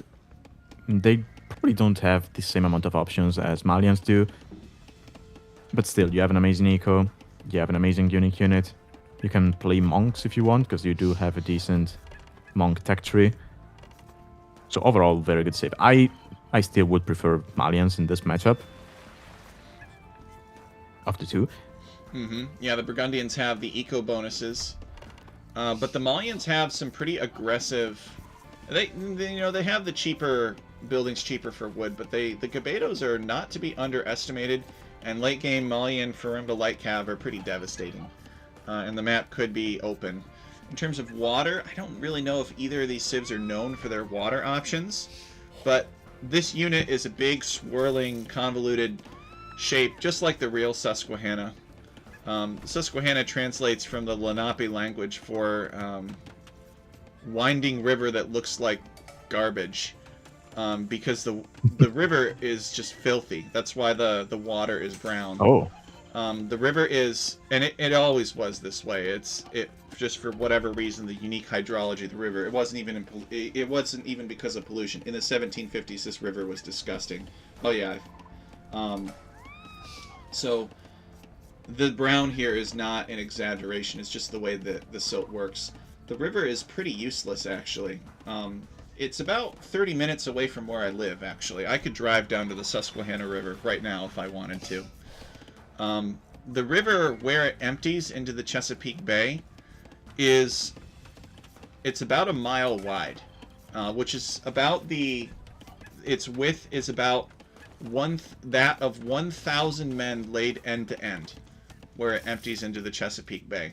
So it's pretty wide, but it's only about knee deep. So Oh, you can't even boat up it. It's just, the river is just a pain in the rear. It's kind of a joke. But the one thing that it does have going for it is that it's absolutely gorgeous, and it's older than the dinosaurs. So it's really a unique piece of history. And so I really wanted to have it in Alchemy League. And Desandra is the creator. The river should have been, and they do know where each other are now, as kelar is stealing some of wisenatic's geese with his nomad scout. In theory, you know, you should be able to put these lands down and have them grow in it, but it's just sometimes the random map scripting engine just fights you. And he showed me that they were like, in theory, the lands should have been growing and they should have been doing their thing, but they just didn't work. So he had to continuously find workarounds to get the lands to grow properly and deliver a convoluted river shape. So he eventually succeeded at that. He really wanted to have these gold piles here and like swampy bend sections. So that's where all the gold on the map is. And then the stone is further uphill with some thicker forests. So I see Trackmania Kaiser, aka Desandra, says, calling it a pain in the rear to make is an understatement, but it was great fun. Yes, it was a very painful map. I remember. I was there when he was making it. well, I have to say, as much of a pain as it might have been, it looks gorgeous. You got that, Desandras? Hyder likes the look of the map, which is good. Love it. It looks good. It's a little disappointing that we couldn't think of a way to give it seasonal variety, you know, to make this undockable. But then again, the docking and the fishing ships are a big part of the identity of the map. Mm-hmm. And I really don't think ships are going to be much of a problem on it. Just given how long this river is. Like, you got to think about it this way. When you make a long, winding river map like this, it is as though you are cutting the movement speed of ships in half. Not because you're actually changing the rules, but because you're doubling the distance, essentially, that those ships have to travel to get from one side of the map to the other. So it's definitely a noticeable nerf. You should see it with blue water. I don't think there is a version of this map with blue water. At least not in the league. It's just got to have brown, silty water. It's just how the river looks in real life. But there's all kinds of stuff that lives in it. You know, it's not like you can't have bass and perch and walleye and some trouts in some places. I don't know how much salmon live. I guess they could live in it. They probably do to an extent. Swim up the river. Wait, is it dirty because it's knee deep, so it's not very deep, or I honestly is it don't due know. to? I don't know why. It's okay. it's just the kind of soil that the river carves through, and also the fact that it's just so convoluted, and there's all of this twisting and grinding and vorticity in the water that's sweeping up all this sediment. It's just, the river's just a mess. But it's a mess that was made by nature. It's infinitely more beautiful with the blue water. I believe it. And I think the Susquehanna River would truly be more beautiful with blue water, but it's just not realistic. But who knows? Maybe there will be a demand for a swirling blue water river map in the future. And Desandras will keep that one handy. So kelar is feudal age with the Malians. He's been fishing. And I think you play fires. this map like Nomad, right? You play it like Nomad, but the water is on the inside instead of on the outside. Yeah, 100%. Although I will say, so can the ships sail up to where the villagers are taking gold? No. Is that hybrid terrain? They or cannot no? Okay. sail in this terrain. So don't have to worry. No demo ships on your gold miners. Nah. That would completely, like, people would throw their computer out the window at that point. They would rage quit. That'd be very annoying. Yeah, this is not saleable. Okay. That's unfortunate. I wanted to see some demos. Yeah, I'm sure the Otter one was very disappointed to learn that information watching your stream. He's like, "Oh, it ruins my plans." No, no demo to be ship. fair, Well, you could still demo ship, you know, villagers taking fish, just not villagers taking gold. Yeah. I think in general demos are still going to be quite useful here for taking villagers, for catching armies which are trying to walk from one side of the map to the other. People are going to need to be careful on this one. But yeah, kelar is in feudal. He opened fires, which is unusual nowadays, because nowadays you would see people opening hulks and then adding other fires or galleys. But he figured, I'm up faster, let's just go fires, because fires, they actually can take on docks. Cannot. Looks are pitiful at taking down docks. And he's finding damage. Now that said, wisenatic doesn't have the gold, but he could probably drop a market. Yo, he already has one. Sell some food, and then go up. Yeah, wisenatic Kelar, has though, built a Hulk. So he is going to take down Kalar's fire ship here. Kalar's galleys were out of position to defend that fire ship. Kelar Yeah, but also wisenatic has is going some to... archers here. Look at that. Yeah, wisenatic is going to struggle for gold. He's trying to force down that tower. He will be able to, due to the sheer amount of villagers. But there's galleys, there's archers. Wisenatic, yeah, he might be able to click up to castle age, but he will not be able to do much with it. Kelar He's on playing more stones feudal here. somewhere. Yeah. Oh, up there, okay. Yeah, wisenatic taking stone in the north, so if he can click up to castle age, he might be able to drop a castle here on the gold, secure that spot. Wisenatic waiting. Alright, he's finally building that mining camp that he wanted on the gold. And he's getting gold mining. So he's got some catching up to do. Ooh. Guess it makes sense. So Kelar playing the feudal age, and I think he got a lot out of it. Seems like he did a lot of eco damage in the feudal age. His gold is secure. Wisenatic. Okay, so wisenatic, he got the gold, but he's got 0 villagers on wood, and he doesn't have a blacksmith to click up. Ooh. So he will need to buy the wood for that one, and he's got 34 in the bank, so he will need to buy 2 times or wait for his villagers to drop off some wood before being able to go up. Kelar And the archer is going to be finding... Yeah, I was just going to say, Kelar has discovered wisenatic's stone, so wisenatic has to evacuate. I don't know if wisenatic gave up on the fast... No, he hasn't given up on the fast castle. He's still got lots of food. He just needs to use his market to get that blacksmith up, which I don't see. I don't think he built the blacksmith yet. But this is a particular version of...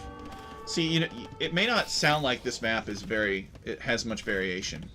But you have to remember that even some of the more subtle things, like, because this map is rotated so that the convolutions of this river go corner to corner, essentially, it means there's a lot more water and a lot less land terrain. So you could pick a map that's better for water, or sorry, you could pick a civilization that's better for water, and then load into this map and you'll get a rotation that has the least amount of water and the most amount of land. So, you know, it still gives the variation that we were going for with Alchemy League, to force players to adapt with their civilizations. Yeah, and that's why I like the Malian pick here. They're such an adaptable civ, and look at that, Kelar is up to castle age faster than his opponent. Despite the fact that wisenatic was trying to go for a fast castle behind this. Which is usually the correct play on Nomad. Like, Nomad is usually not a feudal aggression type map. It's very... Unless they start, like, right next to each other, somebody's got a lot of extra stone. It's generally counterproductive to go feudal age on Nomad, unless you're, outside of like galleys chasing fire ships and that sort of thing. But kelar going feudal age on this map and seems to be rewarded for it. So far, at least. wisenatic migrating as you mentioned, to a corner. If wisenatic discovered like this water is not connected to... Actually, he should know, right? If I were wisenatic, I'd be totally docking this corner. Yeah, you could get some fish booming going. Actually, I think... Okay, he's got one dock that is not on fire. I think he could probably dock block that area with the second one. Ooh. Maybe. Yeah, build a dock right across from it. I don't know. Desandras may have designed this so that you cannot dock block with 2 docks. But I'm not sure. I don't think there's anything about it in the spec. It was kind of left up to the creator's choice. I don't know. Maybe if he's in chat, he can clarify. Is it possible to dock block on this map by building 2 docks directly across from each other?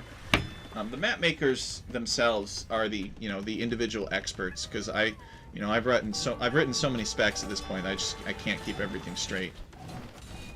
Kelar Castle. He's gonna build a castle right here. This is an aggressive castle. Look at that.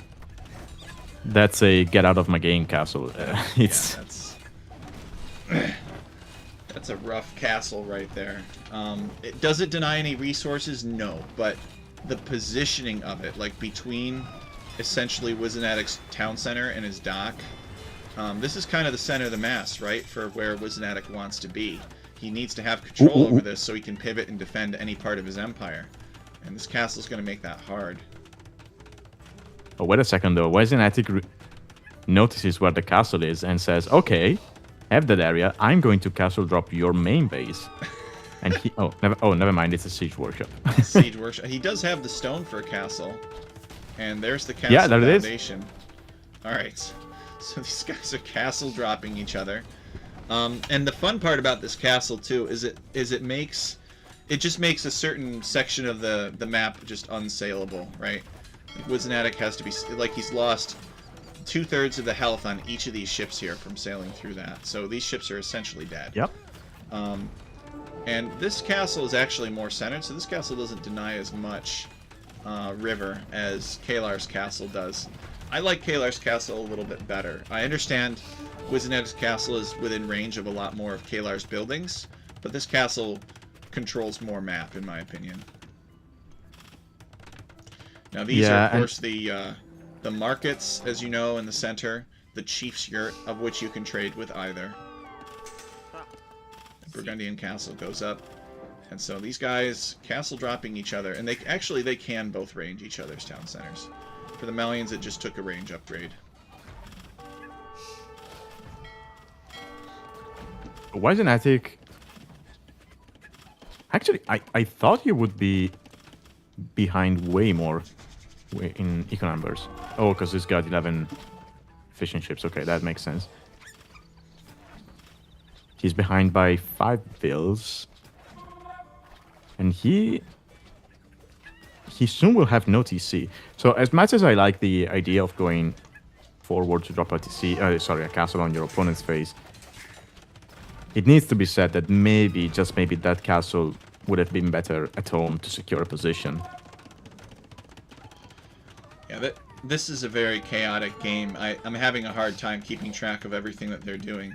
Yeah, wisenatic is about 5 villagers behind kelar. Kelar has a castle destroying wisenatic's town center. wisenatic has a castle destroying kelar's town center.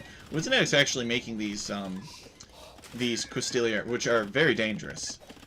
These guys getting out, raiding, like picking off villagers, that could be pretty powerful. Kelar has built a town center in the back, kind of on this corner, this monster woodline here, which I think you really need to do. wisenatic should probably do something similar up in this area. But he was hit pretty hard. He actually built a town center here on these berries instead. And it looks like he's raiding kelar's fishing economy. We got fights down here too. Kelar. Hulks wiping out kelar's hulks, wiping out wisenatic's fishing ships. Yeah, so both players left with no fishing ships whatsoever. I mean, kelar still has 4, but he will eventually lose them to the Costilla. But that said, 49 bills for kelar, 30 for wisenatic. That is still a huge eco advantage for kelar. wisenatic building a mining camp here. I guess he's going to try for some more stone. He may feel like there's not enough. I think he could have fit a town center here. He's got nothing on wood right now. The town center would not maybe have been as snug against this wood line, but it's also a little bit of Age of Empires bias with the hills. But I think he still could have tucked a town center in here. Yeah, if you look at the map, kelar was luckier with the ground in the south, because I can see another spot where he could have dropped the TC on the main wood line, whereas wisenatic has no spot in the north to drop a TC on the big wood line. So that's unfortunate, but still, he's got the small, would they be called peninsulas here on the river, where he could drop extra TCs if he wanted to. Yeah, it's a good question. I actually don't really know what to call these. They're not really peninsulas because it's not really a body of water. It's just a swirling, convoluted, carving river. I guess somebody got some really good monk RNG because wisenatic's saying ... Where is Kelar's monk? It's me missing in the south. Up here. It's in the south? Oh, okay. It must have been a Custilier that got converted. Yeah, there we go. Yeah. Custiliers are here. And wisenatic calls the GG. So Kelar taking the final game. Really chaotic, fun game for sure. These guys, they got a particular generation that I think was pretty brutal. They got a generation that had a relatively large amount of water, so there was less build space, more chaotic, more fishing ships. The fishing ships were all eventually run down, and actually no, there's some fishing ships still alive. So let's go take a look at the statistics here. So, looks like Kelar won across the board for score. He had more units killed, slightly less units lost, more buildings razed, only two lost, units converted. Kelar got one conversion, largest army of 22. It was probably mostly ships. More food for wisenatic by a lot. More wood for Kelar by a lot. More stone for wisenatic by a lot. And more gold for Kelar by a lot. Technology. So Kelar advanced more quickly, more research, more of the map explored. Society, one castle for each of them.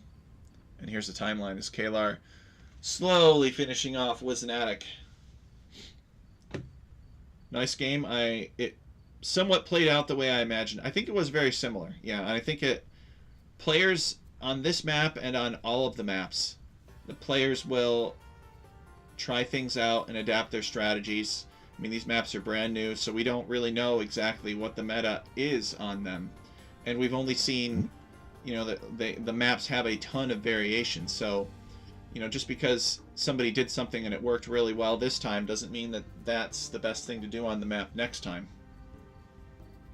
Yeah, exactly. So, but we definitely, if people are finding stuff, we're definitely open to feedback on the maps and to improving them. Cookie Pirate, welcome. Gets here just at the end of the stream. Let me change over to the screen share. Oh, I appreciate that, Cookie Pirate. Thank you. All right, so I think that is... do you have anything more that we should add, Hyder? I guess just to say go sign up for Alchemy League Season 11 if this sort of thing interests you, if you thought that those maps look cool. We got a lot of signups here. We have, looks like 31 signups so far for 1/3 of a year, which is pretty good. We have the Season 11 web page. We got, you have the chance to play on these maps and provide your own unique interpretation. And again, what we've seen today is just a small fraction of the possible strategies. And people are rewarded in our league format for unlocking the unique strategies of the maps. I think we really do a good job of separating somebody's ranked skill from creativity with the maps. We're very good at rewarding the people that play to the maps and figure out the maps the best. So we got Monongahela, sorry, Quebec, Monongahela, Ticonderoga, Horican, Oswego, Yu-Gi-Oh! Guinea, Shawangunk, and Susquehanna. So guys, go check them out. Go check out the handbook. And I don't know, Hyder, what do you have to say? Final remarks before we cut the stream. Oh, well, all I have to say is that if you've never played Alchemy League and you have some kind of bias towards tournaments with custom maps, because you might be thinking, well, it's a custom map, so it's going to be gimmicky, it's not going to be competitive. I mean, this set just showed that they are competitive. I mean, these two players, they're 2K1, 2K2, they are good players. And we saw that they didn't win because they went for some gimmicky thing that was depending on the map. They just played the map the way they were supposed to be played. And the games were competitive, very balanced, in my opinion. So yeah, don't let your bias prevent you from signing up for the league. I assure you it's going to be a great time if you sign up. These maps, I cannot wait to play them because they all seem very fun. And yeah, hopefully I will see you in the league, either Yeah. as a player or as a caster. Yeah, thank you so much, Hyder. Thanks everybody for checking out the show match and for keeping an open mind. If you like custom maps, this is the place to do it. We've been doing this for a long time, and I think we've gotten pretty good at working within the community and developing a good system for churning out brand new maps with cool themes like this. So please consider us, and the more people that we have, the more comfortable everybody is in their matches. The closer opponents are to each other and that sort of thing. So please consider it, because we got a lot of really strong veterans at this point on our 11th season that you could get a lot of valuable experience from. We've seen a lot of people grow throughout the league over the years. So thank you so much, guys. Thank you, Hyder, for joining us in the co-cast. I thought it was a really great session. I'm really excited to cast some more sets from the league once we get going. Today is the last day to register. So when I get up and I get going tomorrow morning, I'll close registrations and I'll seat all the players. So thank you guys so much for your consideration, and we'll catch you later.